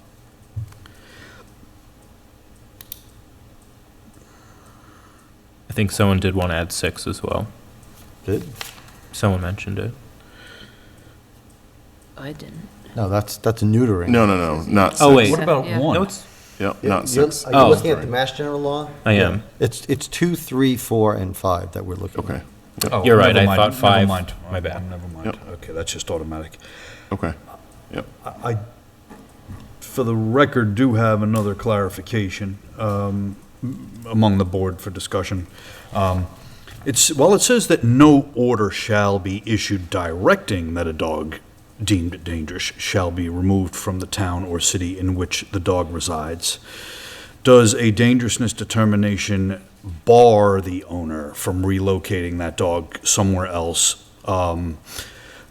without an order being, in other words, now is the dog owner prevented from Yes. moving that dog to Texas? My understanding is yes, unless she herself moves to Texas. Okay, understood. Is that, I'm not sure. The dog can't be relocated. It can't. We cannot order that, for sure. Yeah. If what? Under the dangerous law, they cannot be relocated. Okay. Okay. Okay, Can't be thank- sold to someone in New Hampshire. Correct. The dog cannot be relocated. Can't be, sounds like it can't be sold to anybody. Yeah. Yeah. I remember we ran into this concern previously. But I think the exception is if the owner leaves. Well, yeah, the owner moves, but That makes sense, sure. All right, is there a motion related? I will take a shot at a motion. So I move that that we find, that with, let me just look this, I want to make sure I word this correct. Order. Yeah, having found the dogs to be dangerous dogs, I would move that we vote on the following restrictions and orders. Number 1, pursuant to Mass General Law, Chapter 140, Section 157,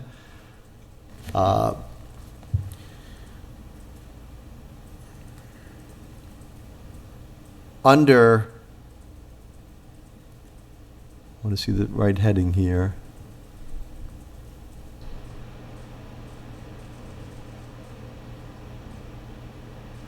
Under 4C, 2, 3, 4, and 5.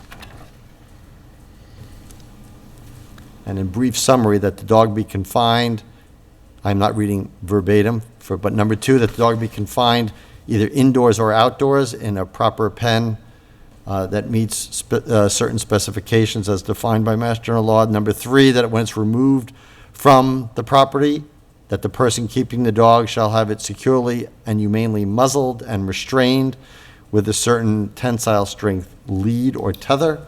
Number 4, that the homeowner put up $500,000 insuring the owner and keeper against any claim, loss, or damage due to the animals and any actions they take. And number 5, that the animal control officer or licensing authority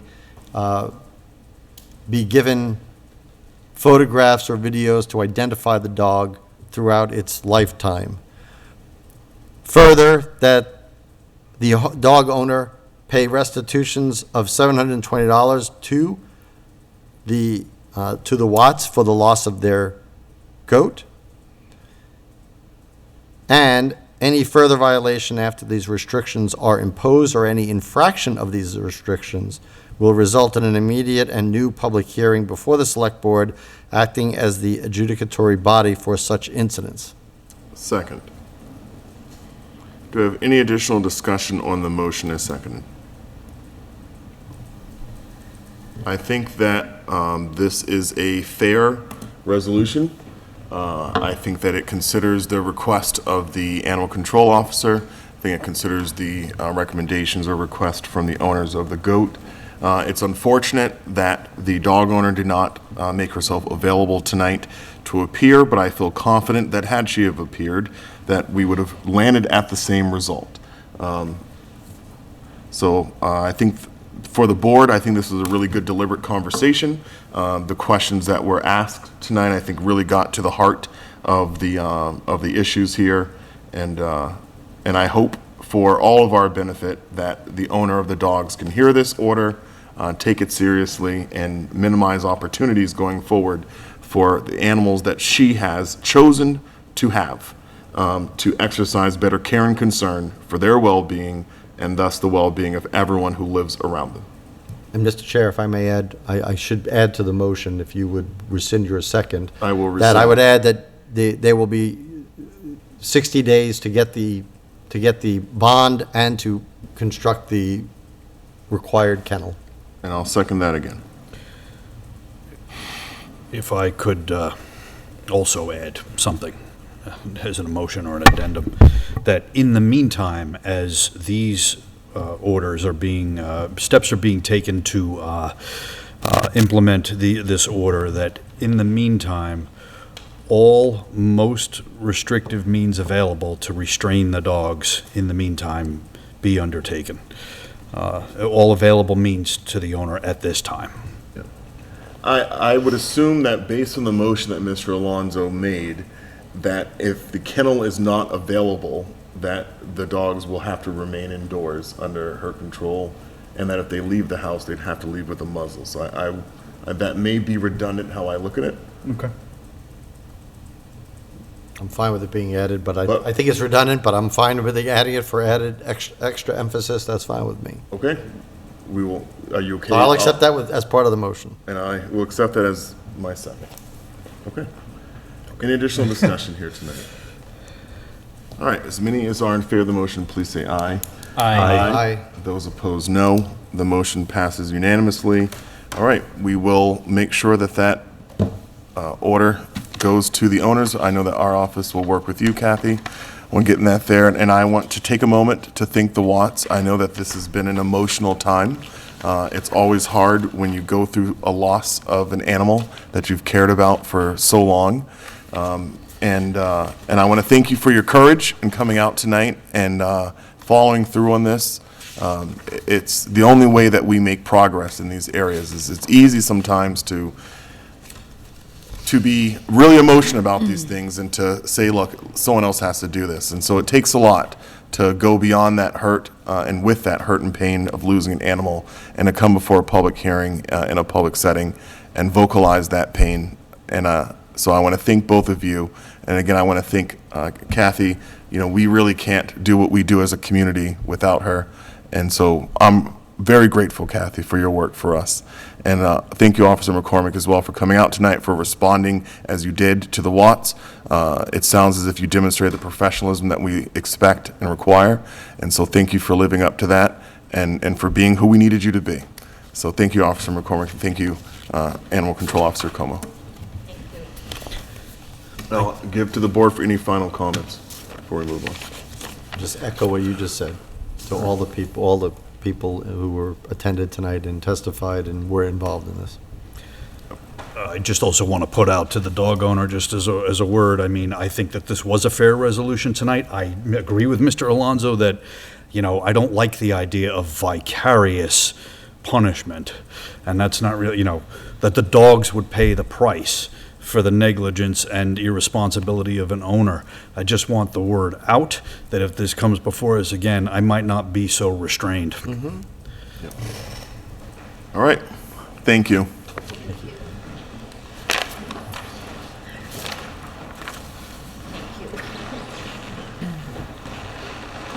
All right. Tonight, we're going to next go to, we kept our agenda pretty light tonight due to the dog hearing. We're to go to, well, not too light, because ARPA is not a light conversation. We're going to go to discussion on ARPA funding request. And reviewing the select board rankings. Were you able to add that to the Google Drive?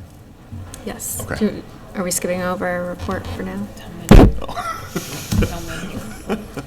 I probably wasn't even paying attention to it. Yeah, let's do it now. Okay. So if we can all go to the Google Drive, and what you're going to find in the Google Drive, and I just want to make sure I find it in here, in the dog hearing section, is the, where do we call it? ARPA, committed and remaining requests. So this is going to be the sheet that we're going to be discussing in a moment that has all of our compilations. And in the meantime, while everyone's getting the chance to look through that, hope we can multitask here and receive a report from the town manager. Once learned you can't multitask, anyone can multitask. You well. can't, So- you can't. So I'll start with meetings, events, and other announcements. The farmers market is every Sunday from 10 a.m. to 1 p.m. until mid-October, and that takes place on the Ritter Lawn. For board, committee, and commission vacancies, there's one vacancy on the Architectural Preservation District Commission, one vacancy until the next annual town election on the Board of Assessors, one vacancy until the next annual town election for the Cemetery Commission, two vacancies on the Finance Committee, one regular member and one associate vacancy for the Green Communities Committee, one member-at-large vacancy for the Open Space Committee, one vacancy on the Park Commission that is until the next annual town election, one vacancy on the Personnel Committee. And anyone interested in any of these positions can find the volunteer applications on the town website, complete them, and return them to the Select Board's office. If you have any questions on the roles and responsibilities, you can also contact our office at 978-582-4130, extension 144. For employment opportunities with the town, there is an assistant to the sewer business manager, which is a 19 hours a week position, assistant town accountant, which is 32 hours a week, assistant meal site manager, which is 19 and a half hours a week, conservation administrator, which is 36 hours a week, finance director, which is 40 hours a week, heavy equipment operator, which is 40 hours a week, principal assessor, which is 40 hours a week, seasonal cemetery laborers, and videographer position. That's approximately 2 to 10 hours a week on average. Anyone interested in these positions can find more information under Job Opportunities, which is located on the town website. Some updates on staffing. For the accountant's office, we're still actively searching for a permanent finance director and assistant town accountant. We conducted one interview last week for the finance director position. In the interim, though, our town accountant consultant, Julie Costello, through her, we have hired a retired town accountant that is assisting with processing invoices so that Karen Brochu can focus more on the closing out of fiscal '23. For the assessor's office, we have not received any qualified candidates to interview for the principal assessor position. Municipal Finance Service has been assisting the assessor's office to help the staff with work that needs to get done to keep on track. For conservation, the land use director and assistant town manager, HR director, interviewed 3 candidates the week of August 21st. For invitation for bids and request for proposals, there's currently a request for proposal for quotations for trash and recycling consultant services. We're due August 31st, and we received 1 quote from Supportive Business Alternatives for $20,000 for fiscal year '24. This was awarded to Supportive Business Alternatives today. This work will be a continuation of outreach, education, reviewing the current contract with E.L. Harvey, providing recommendations for the request to proposals, data research on other communities and their contract rates for collection and disposal of trash and recycling, and education to reduce contamination in our recycling. An invitation for bids for the public safety carport project is currently advertised, and filed sub-bids are due September 13th, and general bids are due September 20th. The bids received for the invitation for bids for the large snow plow trucks were rejected as non-responsive, and we have revised the IFB and re-advertised. Bids will be released on September 11th and due September 25th. If I may ask, how have we revised the bid? To clarify a section and on responsiveness, as well as the class of truck. Thank you. For infrastructure, facilities, and IT updates, the Page Street Culvert project is complete. If I can go back to that for a sec. I'm sorry. So,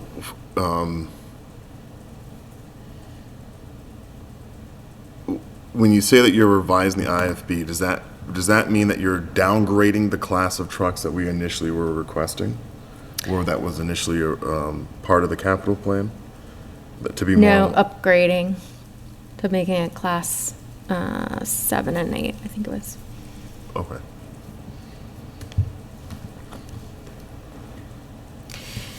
Page Street Culvert Project, the roadway was closed and traffic was detoured from Monday, August 21st through Thursday, August 24th to allow for the excavation of the old pipe and the installation of the new pipe. The pipe was installed and the roadway is now reopened.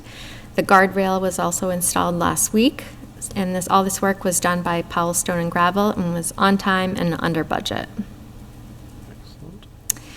Roadway maintenance, the seal coating by Indus Industries has been completed. The roads that were sealed are Beachview Road, Cove Terrace, Crescent Road, Crescent Terrace, Horizon Island Road, Peninsula Drive, Sandy Cove Road, South Row Road, Wildwood Road, and Williams Drive.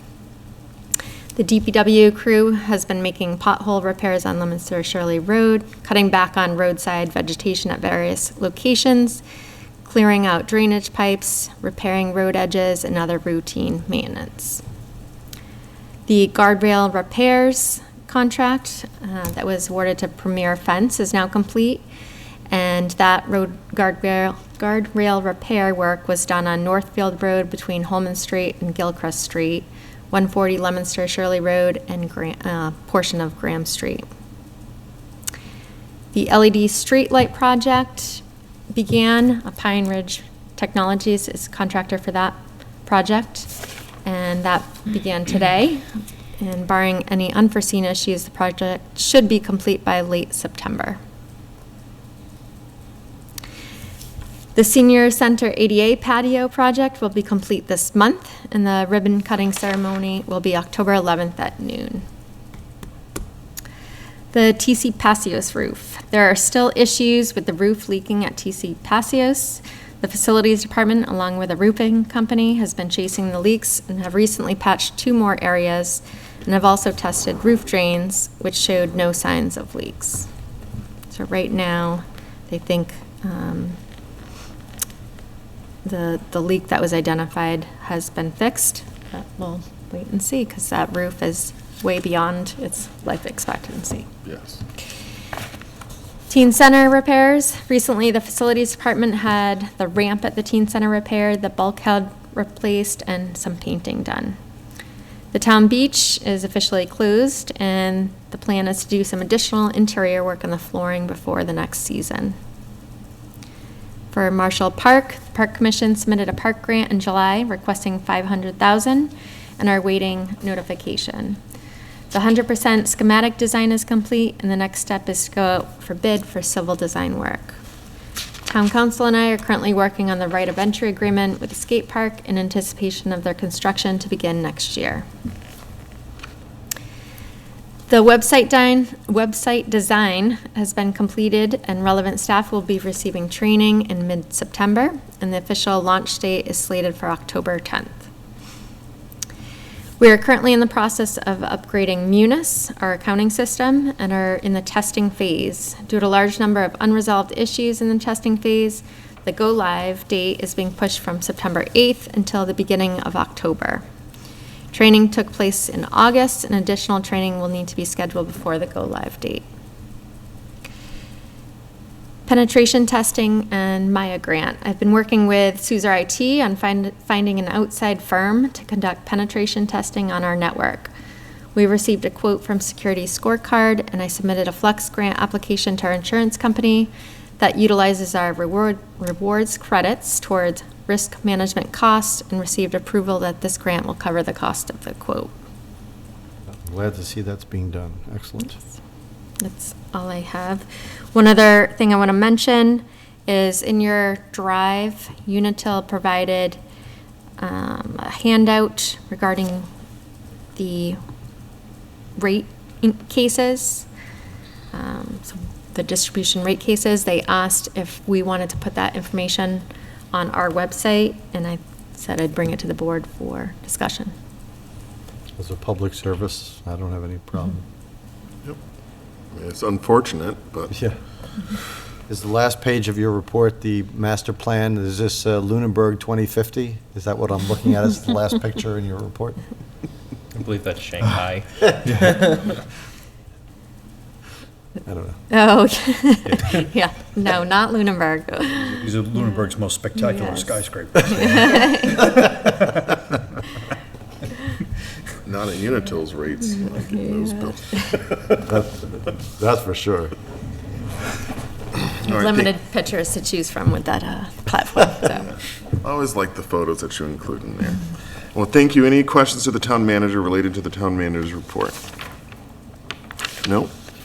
All right, let's talk about ARPA.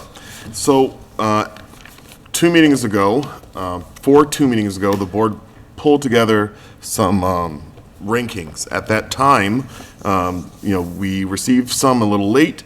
It looked as though we weren't quite on the same page of music in terms of what everyone ranked and rated.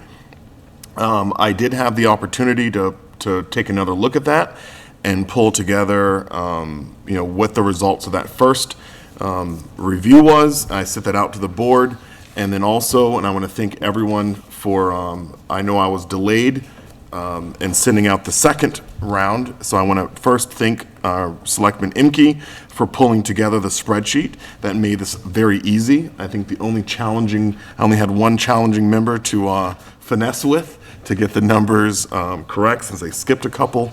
But otherwise, this was a really straightforward, easy process to be able to compile.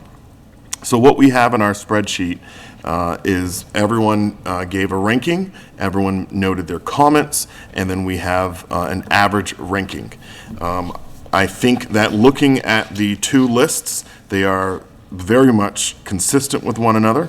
And so I think the best way to go through this tonight is to just speak to what the rankings were, and then for us to kind of have some conversations about the notes. So, out of this, everyone had the opportunity to rank 1 through 26. Item number 1 being the item that they supported the most, and item number 26 being the item that they supported the least. So we'll walk through where we are. And I'm just going to go down the list so we can highlight what we're going to probably talk about. It seems as though if we look at everything rated below a 13, that if we were to, let's just go through this. So Board of Health, that was a request for PFAS testing for private wells. That received a average score of 17. Boys and Girls Club, this was the 50,000 for fiscal year 24, average score of 6.4. Boys and Girls Club fiscal year 25 after school program, average score of 8.6, with 2 notes that members would only support 25,000. For the Cultural Council, this is a request for artists in schools. Average ranking was a 9.4. The library, request for backup generator, request was 21.2.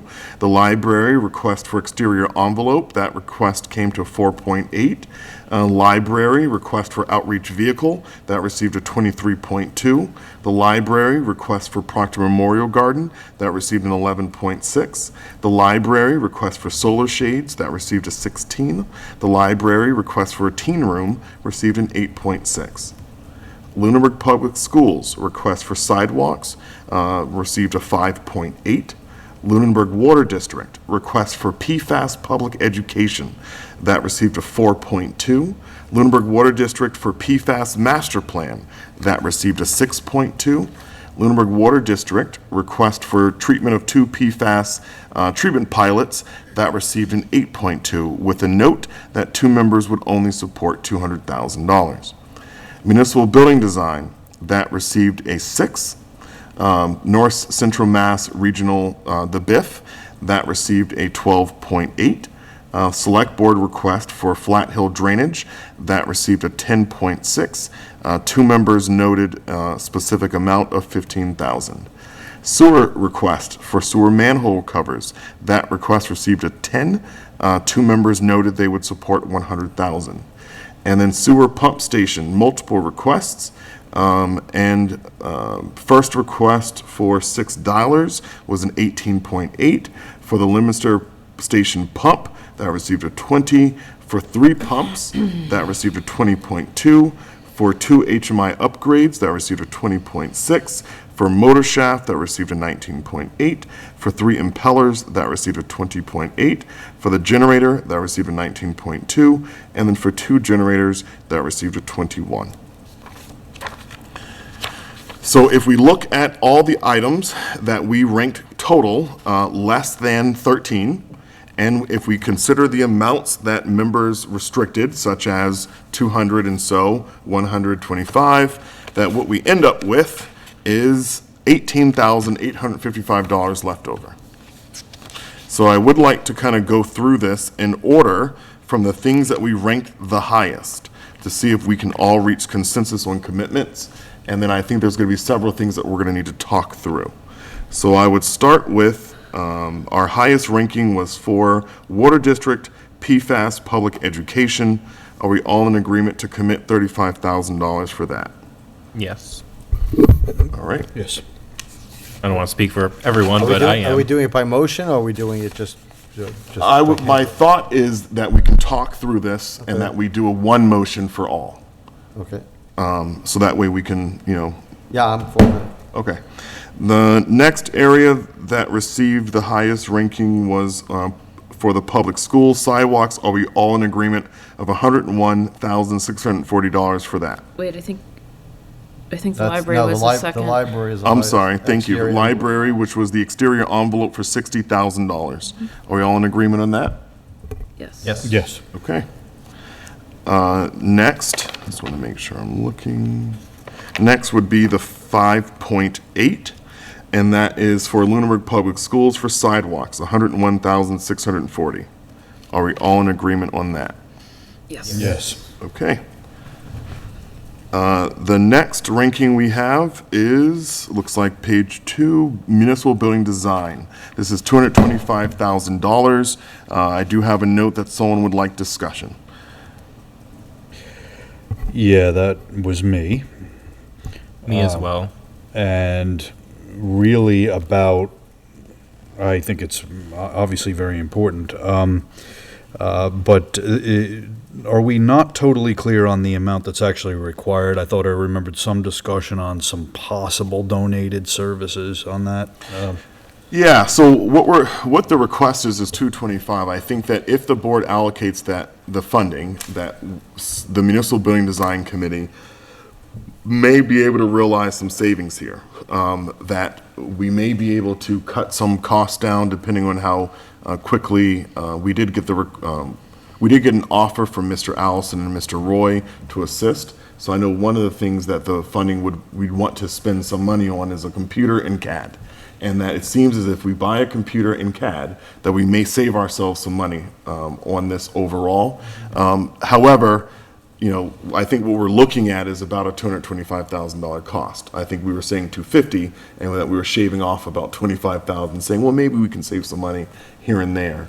But right now, as we know it, the cost would be about 225. And so if we realize more savings than that, I think that would be a really good thing, but there's going to be more costs coming for this project, and I would expect that those funds would be reallocated for that project. But right now, as far as what comes next, this is what we're looking at. And I don't want to be overly hopeful and say, well, they're definitely going to get this done, and then we're short $50,000. So if I may, I agree with what you said, and you gave the perfect segue to just an overarching thing I'd like to say. That for me, any money that we have already, allocated or earmarked, and stuff that we are going to do tonight, comes with, from my perspective, the following, criteria. That it be used expressly for these purposes. We're not giving it to these departments and they can internally, like they can within budgets, shuffle within their department. It's got to be used for these purposes like capital projects. And that they're going to try to save money, and any money not expended would come back to the town for redistribution. That would be the agreement I would hope we would all agree on in this. So while we may see savings or may not, I'm fine with the number in this case. But if they see savings, then that should come back, and it should not be reallocated for another purpose, in this case to the municipal building. But you can apply that to any group getting the money. If we save money, then it should come back to the town to maybe get some of the lower elements on here that don't get initial funding. Yeah. Okay. Any more discussion on this one, or are we all in agreement for 225 for Municipal Building Design Committee? Yes. I'm good with it. Okay. The next item that received a 6.2, this was the master plan for the water district, and this is $50,000. Are we all in agreement on that? Yes. Yes. Yes. Okay.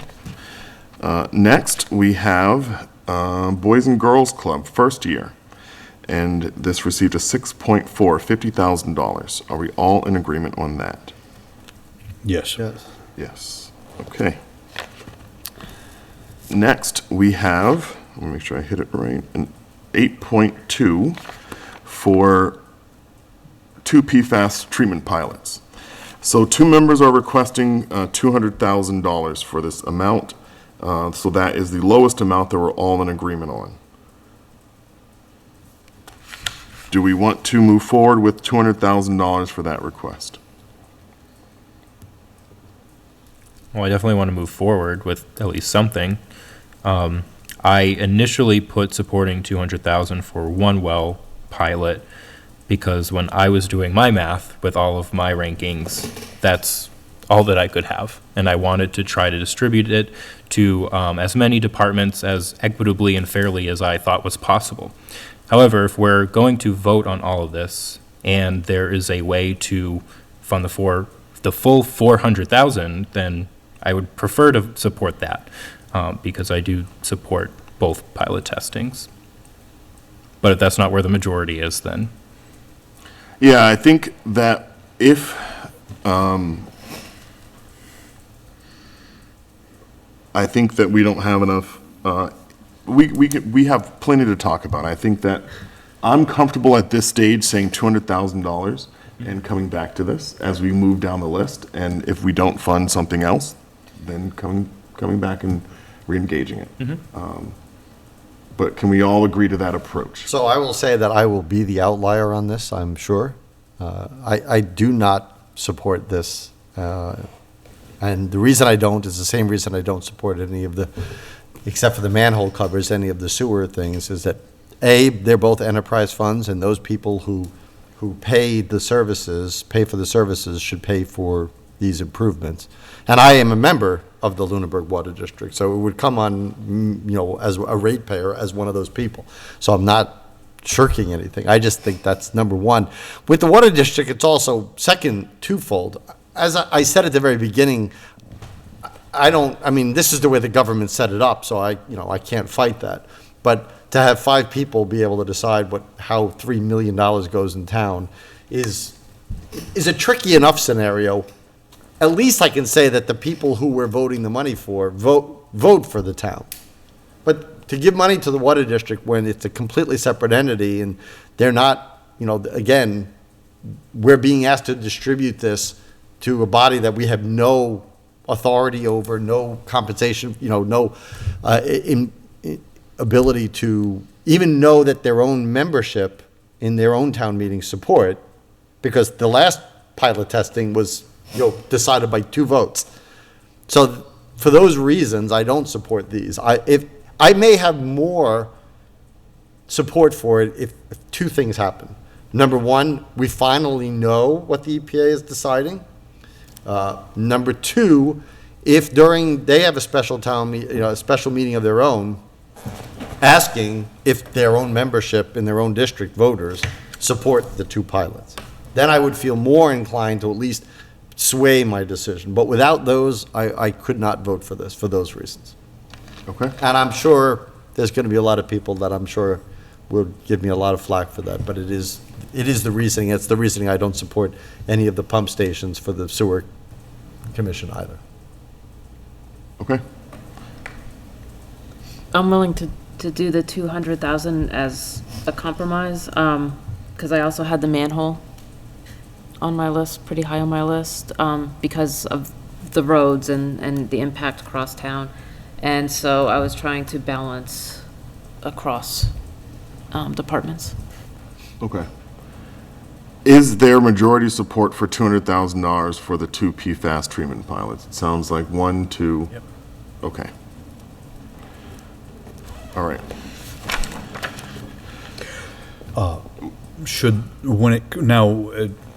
When we do the motion, I think we need to note that, because that one should probably be pulled out, since that one may not be unanimous. It's not going to be unanimous. Well, I mean, that's for us to discuss. I mean, sometimes as we negotiate through things that we don't land on something that we 100% agree with.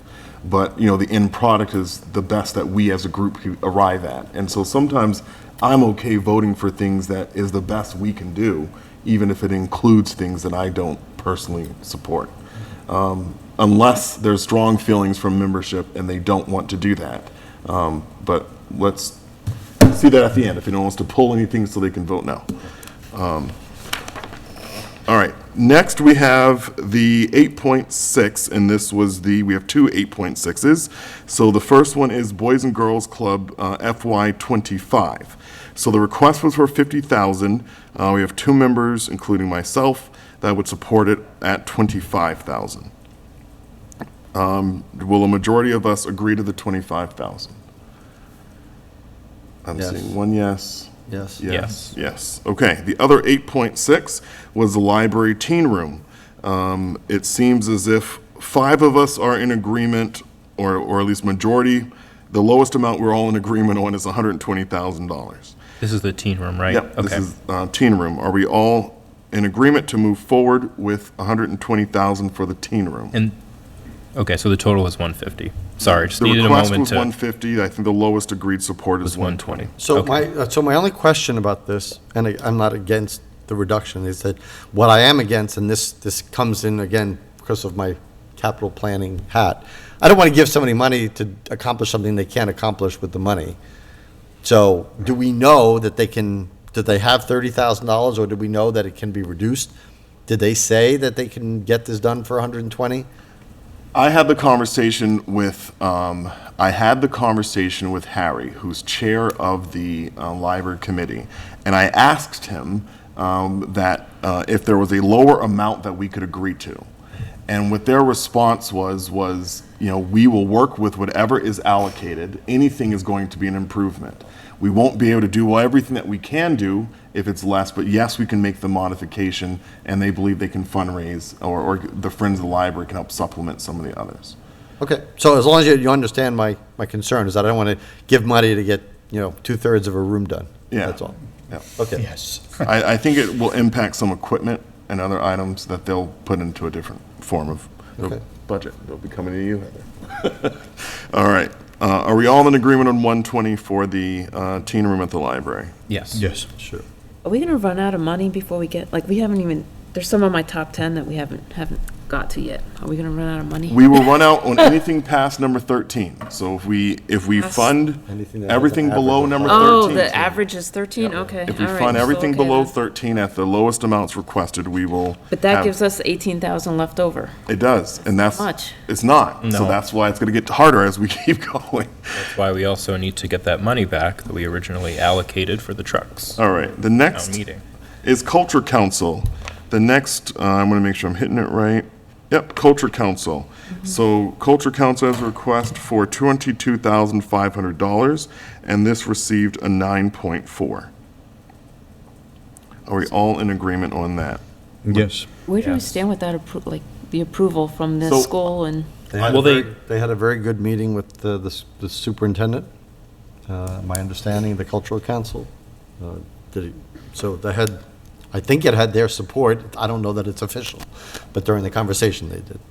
I spoke with the superintendent of schools on that, just to get an update, and what she advised me of was that the meeting went very well, that she will never turn down funding coming to the schools, and that if the select board wants to commit or allocate this fund, she will gladly take it for this purpose. She also communicated that she thought this would be a great program for the schools and align with kind of what they're generally trying to do anyway. Okay, and the arts teachers, the current And arts she teachers will were on board? They were going to be having that discussion after that presentation, but she did not anticipate, because I asked the question as well, what about the art teachers, what about the principal? Yeah. And she said that Mr. Santry was on board and that he was having conversations with the 3 art teachers. They fully heard what our concern was about getting by. I know there's a Yes. time. Yeah, no, clearly, yeah. All right. So majority support in favor of artists in schools, 22,500. Yes, from. Yes, okay. The next number that we have is a 10, and this is sewer, manhole repairs. So we have 2 members that are supporting $100,000. Do we want to commit $100,000 to sewer manhole covers? Again, I would, the same thing as my question before, so the support for 100,000, will that fix the manholes, or will it fix half the manholes? I think based on the request, I would expect that to fix half of the manholes that they've requested to fix. Again, every time I drive on there, it's just an obstacle course. I mean, it's not like driving in other neighboring communities, I won't name names, but it's among the worst place in Lunenburg, who has a renown for excellent streets, and the streets are, they're just crazy dangerous because people swerving in and out of them. I mean, so I would urge for the 200 personally, but that's me.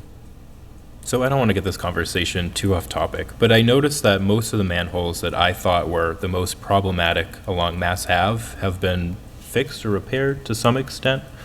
So are there more that I'm just not driving by as frequently that are still hazardous?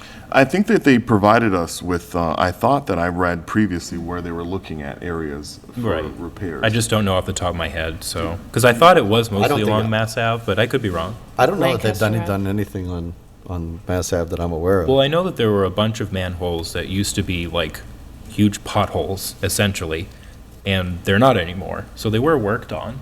I didn't see anything of this, I mean, because that's a state road, so they. Right, that's what, that was I don't know basically that- my follow-up question, if that was. Yeah, so- All right. Well, it's not too relevant, but thought I'd ask. I just want to comment that while I generally agree with Mr. Alonso's philosophy that there are occasions on which half a loaf is as good as none at all, I don't know that this is one of those circumstances. I think half a loaf is still better than none in a case like this, just, to get half of these solved. Plus, they are an enterprise. They'll come up with the money to get the other ones fixed another way. We're just helping it along, so. All right. We need majority support for at least $100,000. So I support 100,000. As do I. Okay, so we need one more. I mean.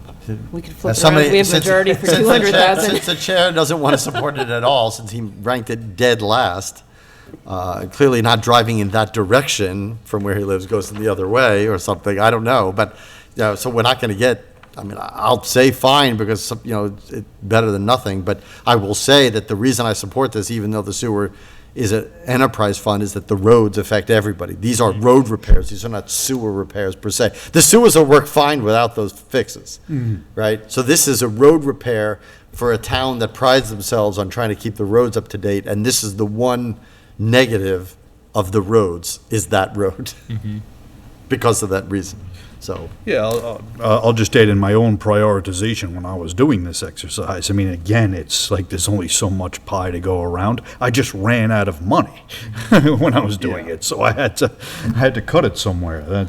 I generally agree with the principle. It'd be great if we could fix them all. I think that if we, I agree with that if we're able to successfully go through fall town meeting and request for $986,000 to come out of stabilization to pay for an ambulance and 2 trucks, I will be gladly in support of full funding the sewer manhole request. I think that part of it was, as I did my rankings, I looked at the total amount that I was adding up to, and I wanted to make sure that I stayed within the money that we had, and I supported the full request for the water district.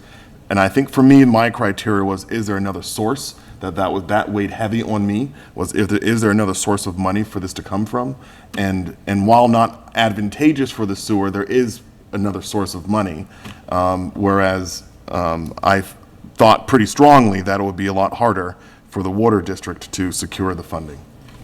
But if we go through fall town meeting, I would love for us to take another look at this, and I will absolutely support a full Okay. request. With that being recorded and playbackable, if that's a word, I will say that, fine, that I will support the 100,000 with that, because I'm pretty confident with the money for the vehicles, so.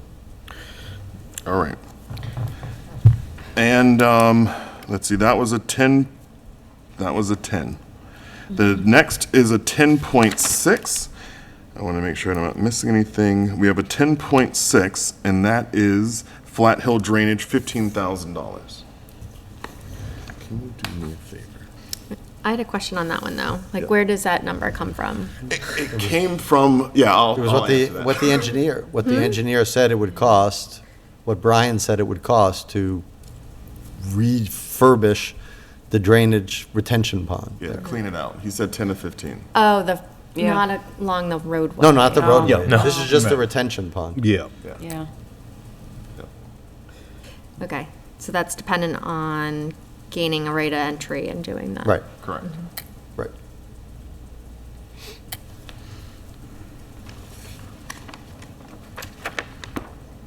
They're on the agenda for next week, is They that are. right? I would 'Cause there's some other, yeah. I would think that maybe we do not allocate this one tonight, and that we hold off until our meeting next week, but that we just reserve that amount, Yeah, I think that's Fine. fair.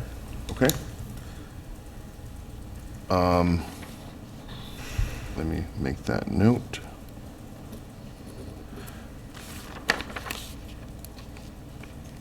All right, now we're getting low on funds. So the next is 11.6, and this is the library, Proctor Memorial Garden, $10,000. I support it. Me too. Okay, we have majority support in favor of 10,000 for Proctor Memorial, Yes. There it Okay. is. and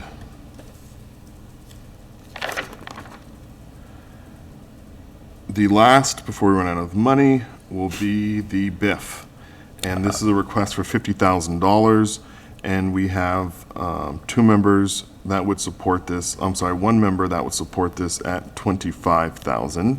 Another member just said that they don't support the full amount, so let's talk through this. And another member that doesn't support it at all. Yeah, that's what I Yep. was. And for you, this is your, yeah, sewer manhole cover. This is the last one that you have on your list. All right. Yep. So we have 1 member that doesn't support, period. So let's talk through this. I can start if you wish. Well, very originally, when the Nick, I think was his first name, came in to discuss this, I was skeptical. That we were ever going to realize the value from this. Then in discussing it with the Economic Development Committee, they convinced me that it was a totally valuable thing to do. Because you can't really think of it as being on a ledger. We're never going to see $50,000 back. There's never going to be a point where we can point to a ledger that we put 50 grand into it, or 25 grand or whatever, and then we got that money back.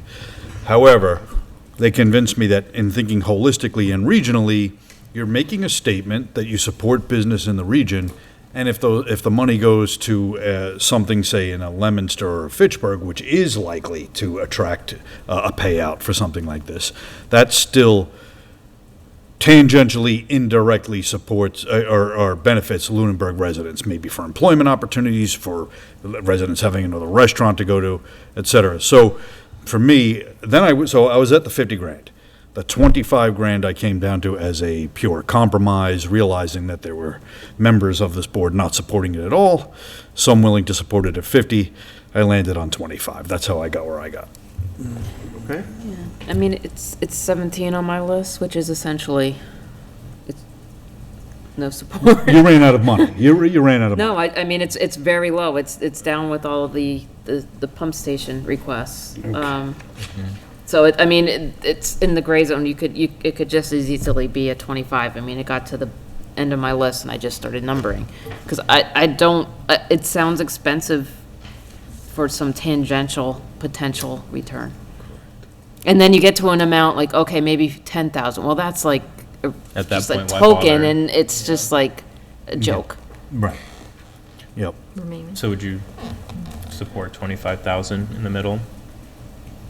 Because you're the deciding vote I here know, on this no, one.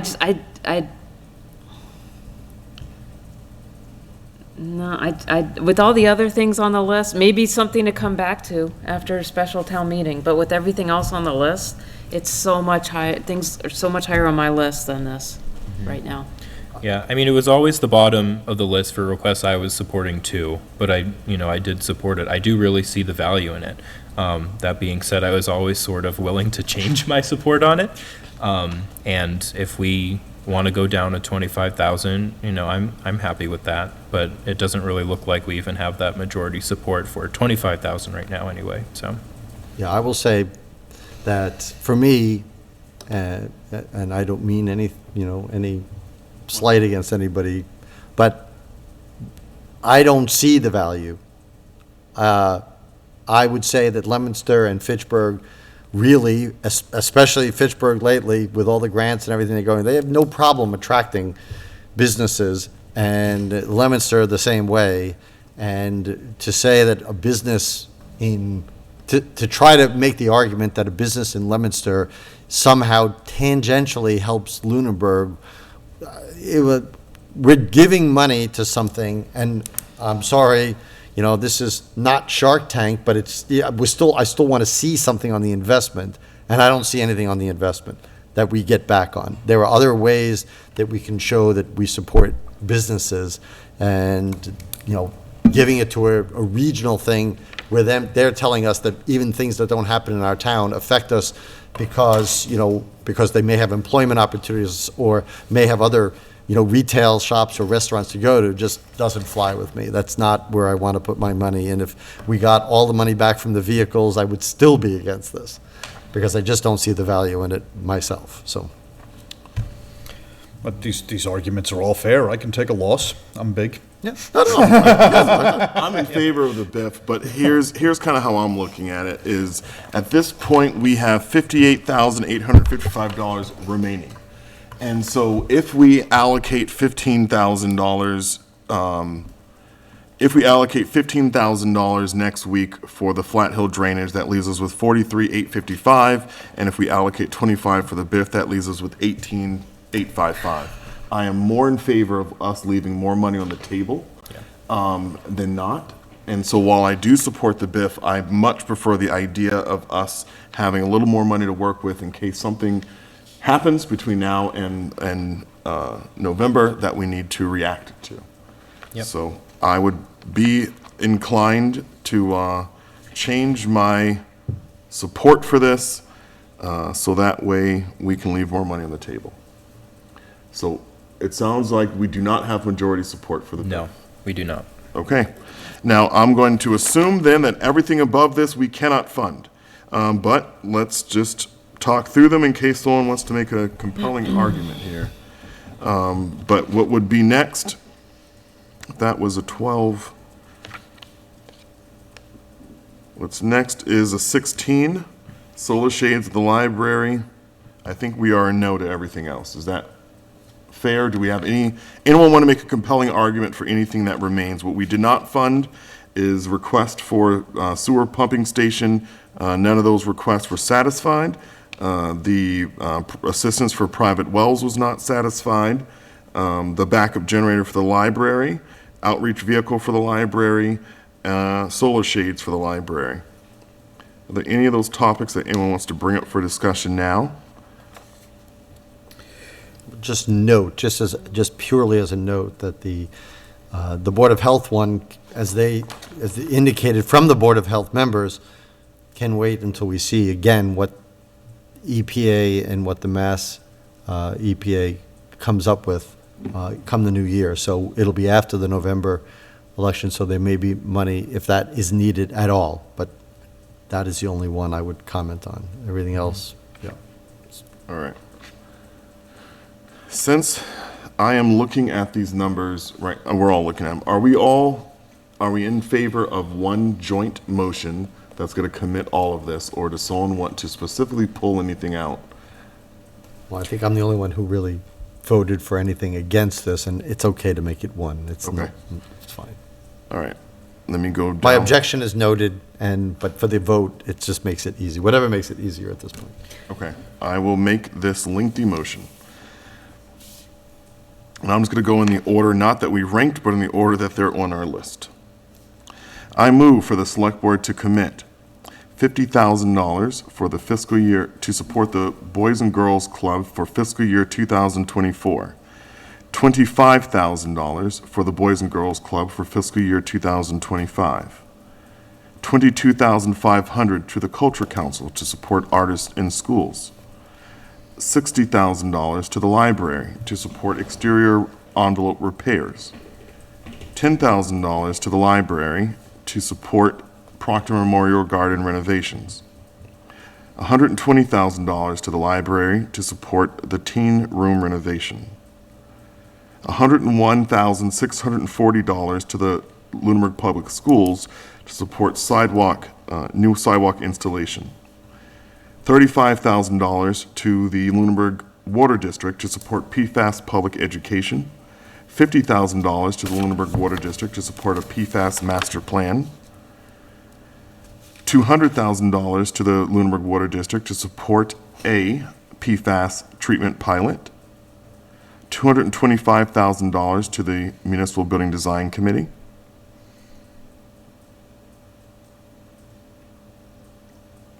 $100,000 to the Sewer District to support sewer manhole repairs.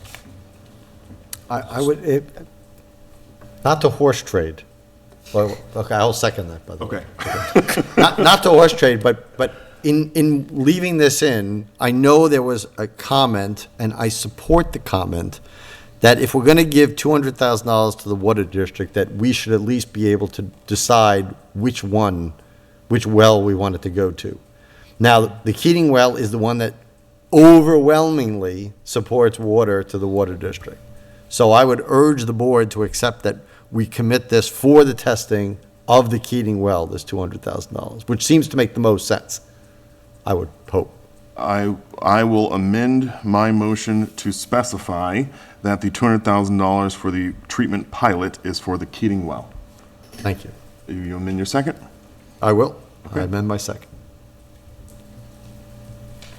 All right, any additional discussion? As a reminder, this leaves, oh, I just deleted it. Something like 43,000. Yeah, correct. Or 53. Yeah, like 50-something. 53 maybe? 25 plus, nope, let me just get the amount, 855 plus, this leaves $58,855 remaining. Mr. Chair, if I may ask, can you submit this, what we went over tonight, to this board in Excel format? Just so I can play with it and order it for my own Sure. sake? Thank you. Sure. Yep. Okay. All right, we have a motion and a second. Any additional discussion? All right, as many as are in favor of the motion, please say aye. Aye. Aye. Those opposed, no. The motion passes. Mr. Chair, if I may, I want to thank the board and yourself for, I know this was a long process, but I really think this is a fair process, and for us to talk this with seeing all of our colleagues' ratings makes it a whole lot easier, and I think it's more transparent to the townspeople, because this is obviously a public document. So I want to thank everybody for their involvement in this. All right. Second that. Yeah. All right, I will email the Excel document out. The only other thing I would comment on is I just want us to reach some consensus here, because we are, is it our intention to go before fall town meeting and request for stabilization funds to be used for the vehicle, the ambulance, and the 2 plow vehicles? So that way we may have an opportunity to disperse ARPA funds for $986,000 to go to ARPA-related things. Is that what we're looking at? That, for me, speaking for myself, I think the argument why we supplanted, because in the town manager's own budget, that was the use, was the special vehicle stabilization fund. And we argued that we could get them ordered faster, and because of the lead time, it would be in our best interest to do it. That's why we supplanted that funding. Since that is not the case, because we can't even get somebody to bid on them, and I'd love to hear from the town manager on this, I don't see why we wouldn't go back and say, okay, let's use it, that will free up ARPA funds, which are more dynamic in their nature. Yeah. I don't have a comment tonight on that. I need to do more analysis. Obviously, budgets change. The decision that was made, by town meeting is different than today. So Right. I would need more time to. Okay. All right. I'm inclined to agree with Mr. Alonso, but I definitely want to hear, I'm not prepared to make a decision on Yeah. it tonight. That's all. Okay. I'm really just trying to communicate that we seem to be inclined to go that way, and I just want to make sure that we're all in agreement with Yeah, that. if it makes sense, I mean, what's the Right. impact of going that way? Yeah. Exactly, so I think we all want to hear the analysis by the town manager. Yes. Okay. All right. Thank you all for the, I want to thank everyone for getting their, I thank you, Tom, for your comments. I want to thank everyone as well for getting their comments to me, and their rankings in a timely manner. All right.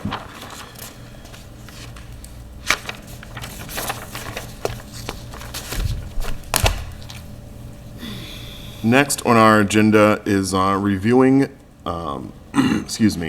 November the 14th, we have a special town meeting, reviewing any draft special town meeting articles that we've received so far.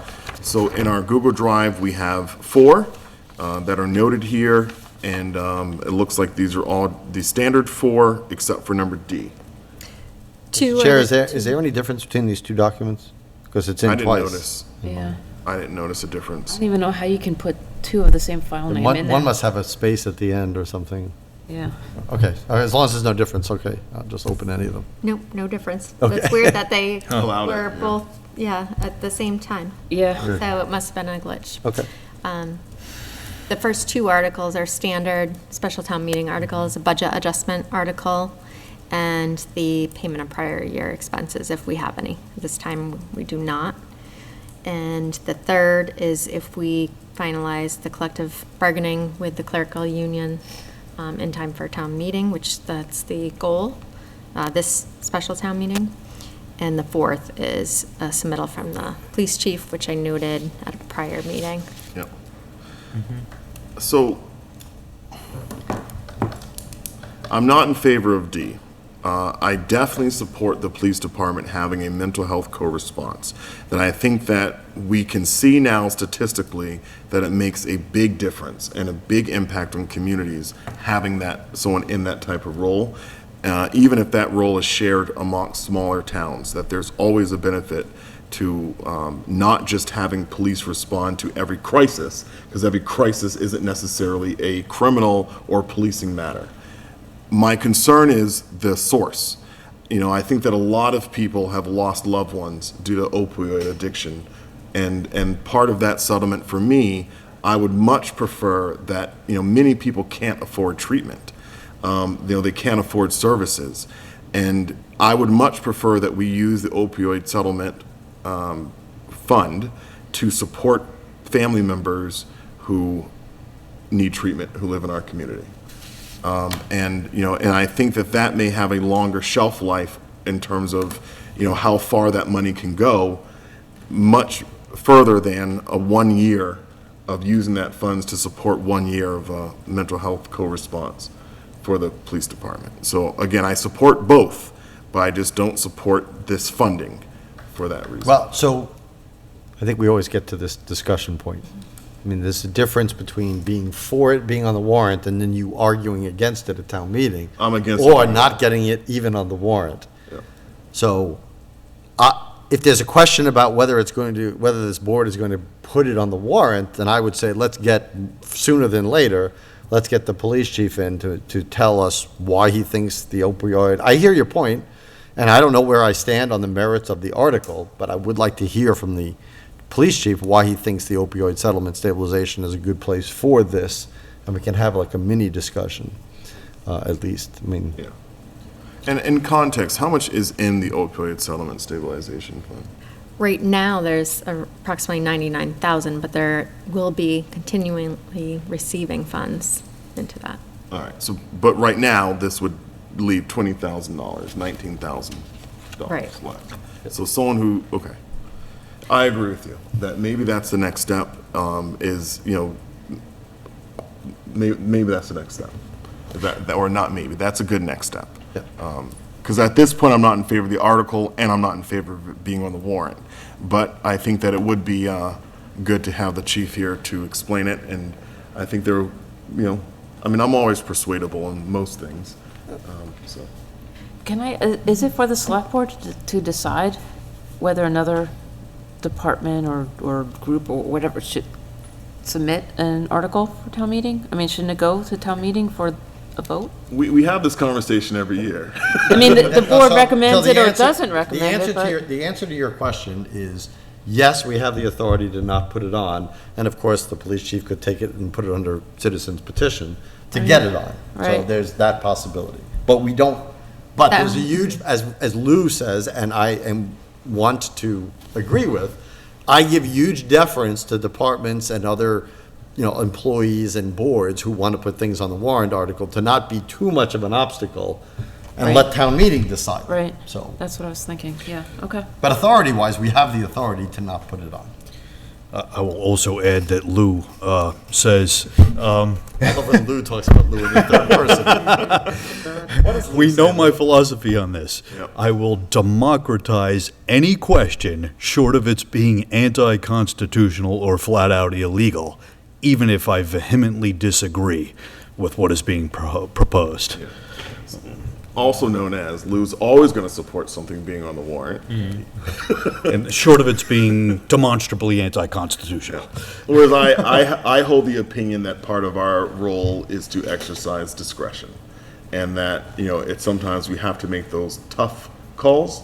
And that generally, I think that we should be deferring to town meeting for most things. But when there's clear conflict or clear things that I see as problematic, then I think that we do have that authority to exercise that discretion. So, I'm persuadable. My inclinations right now are that, I'm really concerned about the person who comes forward and says, my child is having an addiction and I need to get them in therapy, but I just don't have the $25,000.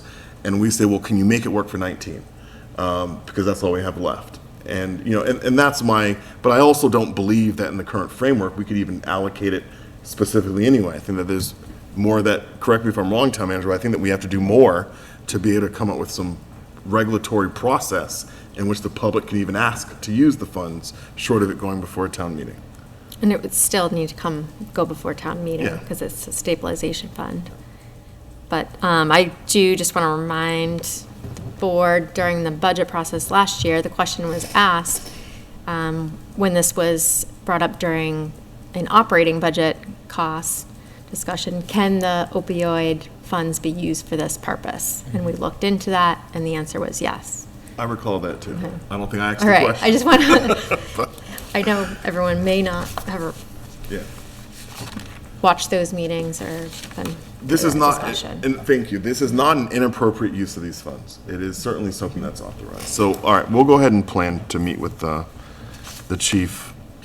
And I think that raises the other issue, which is, we have this stabilization fund, and this isn't anything against Lunenburg, but this, maybe a little too much, I'm still gonna say it. My general concern is government taking things for government that should be used for the people.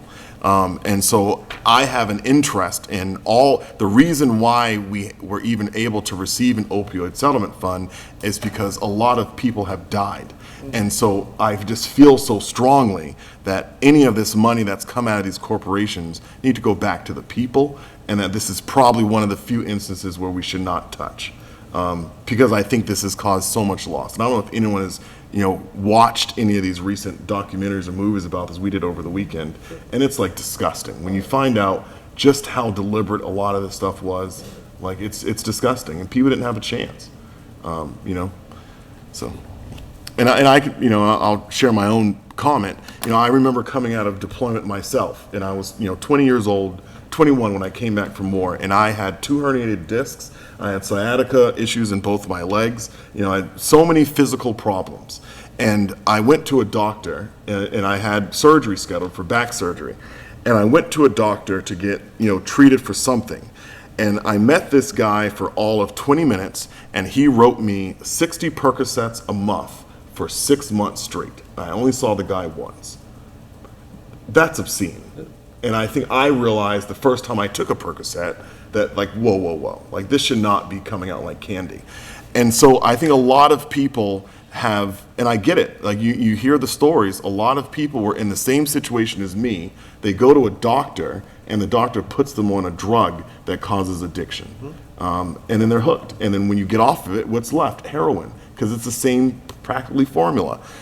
So I just have that person, I don't want to get too sidetracked, but I understand the pain. I understand how this happens to families. And so that's why I think I just feel so strongly that some of this money needs to go to, or all of it needs to go back to the people who are suffering. But it's not inappropriate for the chief to submit the request. And articles are due the 18th? 18th, Less than 2 weeks. yes. All right. Anything else on this town meeting warrant articles? No. All right. Heather, do you want to talk about goals tonight? I know it's getting late. I'll Or do you wanna review present? them. Yes. Ready. So my first goal is continuation of 925 Mass Ave to hopefully be the last year that this is on my list of goals. And this is regarding revitalization of the property, enhancing economic development in the center of town and to generate tax revenue. The action to take would be to take the necessary steps to sell the property, including determining all the required permitting, discussing different development concepts or redevelopment concepts with the stakeholders, and developing a RFP that includes that information. And hopefully, within this fall time period, we'll hear from Mass Development about the application for the real estate technical assistance funding that would cover this as well as market analysis for that property. And a secondary action is to pursue any available funding necessary for remaining contamination through the EPA. I think you should put a third action, because there should be the biggest party thrown for the amount of time that you have spent on this.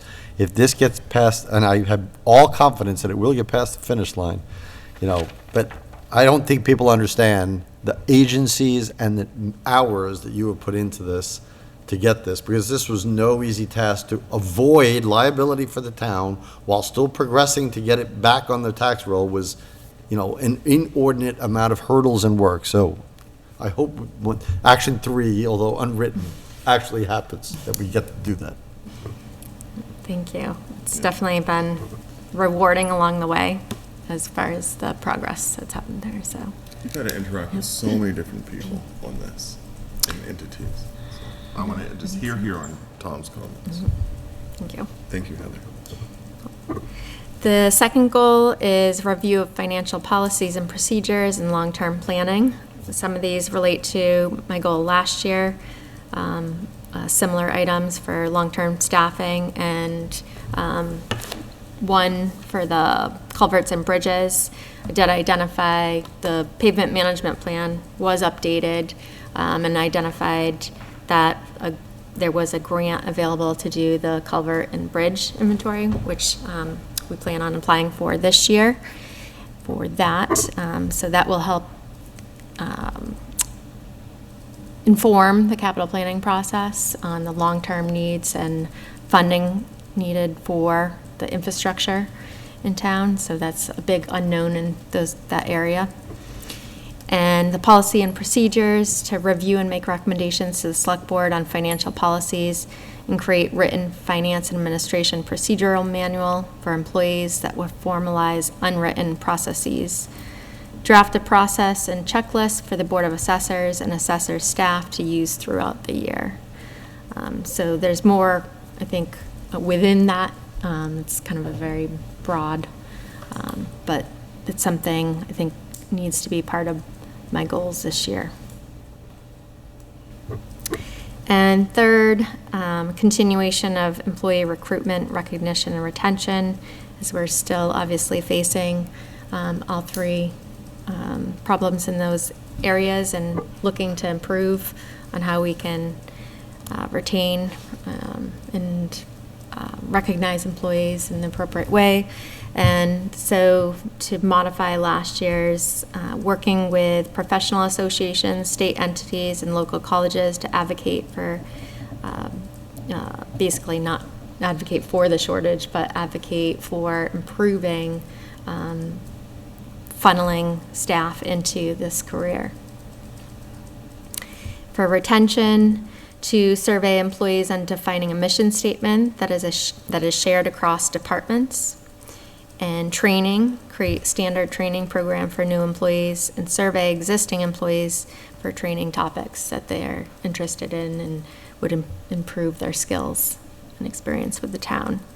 And recognition, formalize an annual employee appreciation event, including awards for years of service of employees. I think that's one thing that can be done. Tried to highlight employees and departments within my town manager reports as well. All right, any comments to the town manager? That sounds good to me. These are great. All right, Thank you. Thank you, Heather. welcome. All right.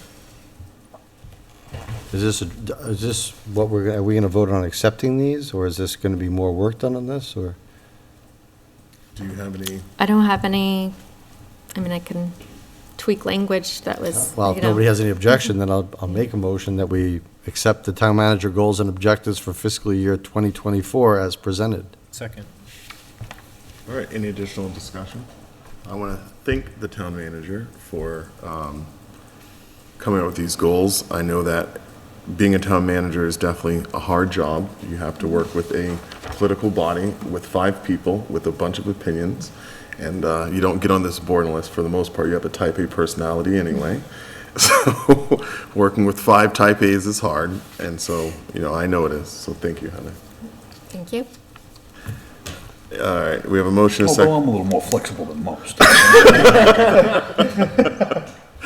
Any other discussion on this? All right, as many as are in favor of the motion, please say aye. Aye. Those opposed, no. All right, thank you for those goals. Next, we have approval of minutes for May the 23rd, June the 6th, and June the 13th. Is there a motion? Are we all able to vote on, were we all here? I was here for, okay. So, I was not present on the 13th. the 13th, so in that case, I will first make a motion to approve the minutes for the meetings of May 23rd and June 6th, 2023 as presented. Second. All right, Any additional discussion? As many as are in favor of the motion, please say aye. Aye. Those opposed, no. Okay. Secondly, I will make a motion to accept the minutes for the meeting of June 13, 2023 as presented. Second. All right, any additional discussion? As many as are in favor of the motion, please say aye. Aye. All right, those And opposed, I no. abstain. Motion passes, and any abstentions, thank you. I abstain. One abstention. All right. Warrants, action items. So warrants, we have a payroll deduction warrant in the amount of $246,980.60. All right, we know school's not back in yet. We have a payroll warrant in the amount of $887,624.02. School is in, they just haven't been paid yet. All right, so that's when we get into the millions. We have an accounts payable warrant in the amount of $426,498.57. Do we have any action items tonight? I do have something. It's Yes. a request. So for the town manager, would it be possible under the community tab of our website to add a page for the food pantry? Just so residents know that it's a service that is available in town? It wasn't there. I checked several times. Okay. Because I thought I saw it somewhere too, but it wasn't there. On that note, a lot of people access the internet from their phones or iPads. And, when you go to the town website now from your phone, I think that Kara was able to make some modifications that you now can select, like boards and committees. But if you do it from an iPad, you cannot, and you're using like Safari, you cannot select any of those items. So are you can't- talking about the tabs in particular? Yeah, I you- just ran into this while I was like quadruple checking it before Yeah. I brought up the action item. You have to hold it, Right, you have to which press it's and hold very non-intuitive. So Okay. yes, I think we should, try to fix that. But That's how you do it, you have to hold it? there is a way press and hold it. that I think most residents probably wouldn't be able to All right, figure out. And I'm not sure on the new website. that matters. Right. Yeah, I don't think the old Curiosity, website what's- had phones and iPads or tablets really in mind at that point. Yeah. Whereas hopefully this one, it's much more prevalent. Okay. All right, because I usually have to like go into it some like tricky way, search for something I know is somewhere so I can get back to the community page. All right. Any other action items? I have one that I've already asked the town manager on, I just want to make the board aware. So I asked for us to get copies of any kind of legal letters that are going out on behalf of any boards. So we know that through the town manager, boards and committees can seek assistance of town council. But the request is just, if a legal letter is going out or demand letter, for us to just be CC'd on that prior to it getting to the point of a board or committee coming to us and asking us to pursue some litigation. So that way we're aware along the way. So that was the request. That does not mean that we would be privy or always know what's discussed during the scheduled hours. That's wholly separate. So that would just be any kind of special requests. Under action items, I guess I should resurrect one, because, well, not resurrect one, because it doesn't ever die. But I'm going to ask again for a crosswalk somewhere on the Whalum Rotary. Presumably Yeah. from the beach side, across the Rotary, right next to the fence of the lake, over to where, the beginning of the, what is it called, Arrive Lunenburg site, on that side of the lakefront. And I'm blanking on the street name, it's Lake something. But that would be the place to walk over, because there is no way to know for any pedestrian how to cross that rotary. There's no crosswalk anywhere. And while we're on this topic, I think along that same stretch, so it would be right in front of, along Whalum Road from that main intersection with Route 13, right? Yep. To the Rotary, because people walk along there and it's very unsafe. I would say 2 or 3 months ago at this point, while I was driving down, there was a pedestrian walking down the road, and someone drove by and nearly missed them. Like the pedestrian had to jump out of the way. So I don't know if we've ever considered sidewalks along that stretch in particular, or if there's a reason why we haven't done that, but while we're on this topic, I thought I'd bring that up. I think there's a reason why, I just can't recall. Well, I can tell you the reason why we didn't do it then, because town center took precedence. And that's all the work we did then, and we said we'd come back when we did those walks, because that was done by Montechusett, right? That was done with the, They facilitated. The study. Yeah, the outreach Yeah. on that. And then I think it was beyond that reason, though. I don't know if it's a road width issue, well, sidewalks. road with, okay. Yeah. Well, Yeah, it looks when like, on the Arrive Lunenburg side, looks like there's plenty of room for a sidewalk. Within the town's right of way, though, Right. the sidewalks. And I know that previously, when we've talked about this, it wasn't required when they did their site development, whereas now that kind of stuff is required. Like even like Walmart and all that stuff, like there's no sidewalks. So you said it's required now for I those believe- types of development? I believe it's required now. Okay, is that like a town bylaw? I'll have to double check, because I remember speaking with Adam about this when I was in MRPC, and the conversation with MR, and I brought it to Adam, was, I think it was MR, yeah, I think it was MR, it could have been MJTC, I was on both. But the conversation was that they did a study, and they looked at, the communities in this area, and they identified that the Whalum area of Lunenburg has a high concentration of people with disabilities, and that there are no sidewalks. And some of that contributed to the Summer Street money, although Summer Street was a whole different project, had a whole lot of other reasons behind it. But some of that contributed to Summer Street project. But they identified that from the Fitchburg line to Walmart, that there are no sidewalks there, and that's pretty atypical, given that the whole area is commercial. Right. Yeah, I've noticed that too, along that stretch. So they had specifically pinpointed the Whalum area, but,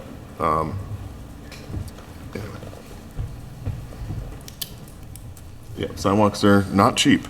Yeah. But, yeah, so something to keep working on. All right. And any committee reports tonight? Any more action items? No action item. Any committee reports tonight? I have a committee report from the school committee, met on the 28th, last Monday. So they're drafting their goals for this year, and they are also preparing a warrant article for the special town meeting, addressing the change in scope for the climate control system for the primary school, going from the AC to mini splits, and reassignment of the previously allocated funds.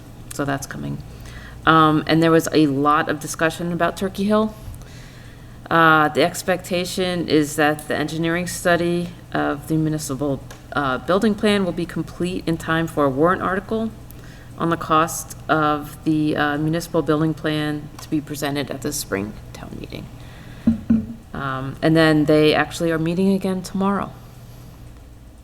And that's it. Okay. The Capital Planning Committee had our first meeting of the season on last Wednesday. So I was once again elected chair, and Mr. Beardmore was vice chair. Chris Menard is the clerk. Chris Menard is the new member, replacing Dave Pasiosa. He's representing, Chris Menard is representing the FinCom. It was a good discussion, and talked about a lot of things about what the process would be this year, and different potential policy changes or procedural changes, one of them being that we would extend our season beyond our ranking of requests from the departments of the projects. Once that was done, in the spring, we would continue and try to build a 3 to 5 year plan that we could use as the starting point for the next year. Certain members felt, and there was a majority of members felt that the capital planning committee should be more involved in the planning of future years to try to get a more accurate picture. And so we're going to try that out, and that will be, so this year it will be extended into the spring, where we usually kind of just wait. All our work is generally done, unless there are changes by the town manager in the capital plan. Our work is usually done in the middle of January, we'll probably extend that close to through town meeting, so. Okay. So the planning board reached out to me, and I know we all know this, and we already discussed it tonight, but I'm going to use this opportunity to mention it again. They wanted an update on why we haven't selected someone for the master plan committee, and they offered their assistance if we were to need it in our selection process.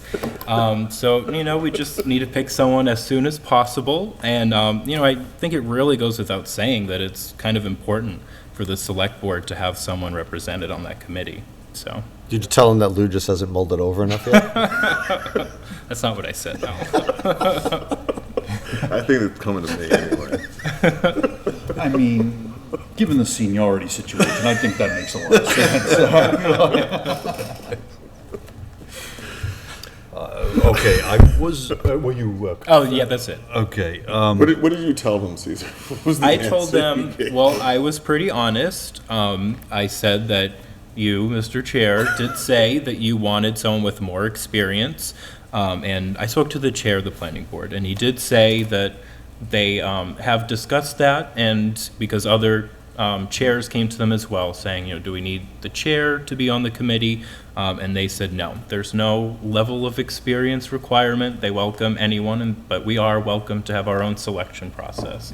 So since you and Mr. Alonso, said that it would be good to have someone with more experience, that's where we're at. So now you guys just have to I strongly- decide amongst yourselves who it's going to be. I strongly agree. That was me trying to be like, Lou. But apparently I'm just advocating for myself, so, all right. and I'm advocating for you too. I didn't know where to bring this up, so I'll do it here. It's not really a committee report since I'm not liaising to this committee yet, but the 300th anniversary had expressed some interest in having a liaison from the select board to that committee, and I know we can't really necessarily bring this up right now, but that is something I wish to express interest in doing for discussion at a future meeting. I would be happy to do that. Discussion for a future date. Okay. All right. And I don't think I have any. So, let's see what, yeah, I think I updated the board the last time when I went to the 300th anniversary committee meeting, right? Yes. Yeah, so I don't think I have any. Unfortunately, I was not able to make that. All right, municipal building design doesn't meet again for another, I think we're meeting in 2 more weeks because we had our meeting schedules the 1st and 3rd, but yesterday was holiday. And so at our next meeting, the town manager is going to mention that Chris is going to come and attend. So we'll reach out to him, facilities. Yeah, Right, but you were going to contact him? yeah. So we're looking to have him at our next meeting, and great news tonight, so I'm sure we'll get the request for computer and CAD coming in pretty quick. All right, that's all I have. Also, Water District similarly requested for us to liaise with them. I told them that I would, unless someone else would like to do it. Okay. I wind up watching their meetings anyway, so. Yeah, they reached out, they said, given their, given what they do, that they would like to improve the communication between what they do in our board, and they asked if I would be able to liaise, or if we could discuss it and designate someone else. I told them I would have no problem. Okay. All right, our upcoming meeting schedule. So we are planning to meet on the 12th and then the 19th. And then as a reminder, on the September the 13th, we have the Discovery Center for Civic Engagement. This is a volunteer fair for 4 to 7 p.m. at the Lunenburg Adult Activity Center, also known as the Eagle House and formerly known as the Council of Aging. All right, we have any public comments this evening from the town manager? None. From the public? From the board? Just one comment. I want to congratulate PJ Keating for their 100th year anniversary of their doing business in Lunenburg and other towns that they have quarries in. I had responded that I could go. Unfortunately, my work had other intentions with my time, so I was not able to attend, so I apologize to them, but I do want to express my thanks for them they've been a good partner in town, and I wish I could have been there to help celebrate there, but I do wish them the best in the next 100 years. All right. Well, thank you for that. Any other public comments this evening from the board? All right. Is there a motion to adjourn? So moved. Second. All right. Any additional discussion? All right. All in favor, please say aye. Aye. Aye. All right. And those opposed, no. The time is 10 o'clock on the dot. We are adjourned. I want to thank everyone at home for joining us this evening, and please tune in next week at 7 p.m. for another riveting Select Board meeting. Yes. Have a wonderful evening.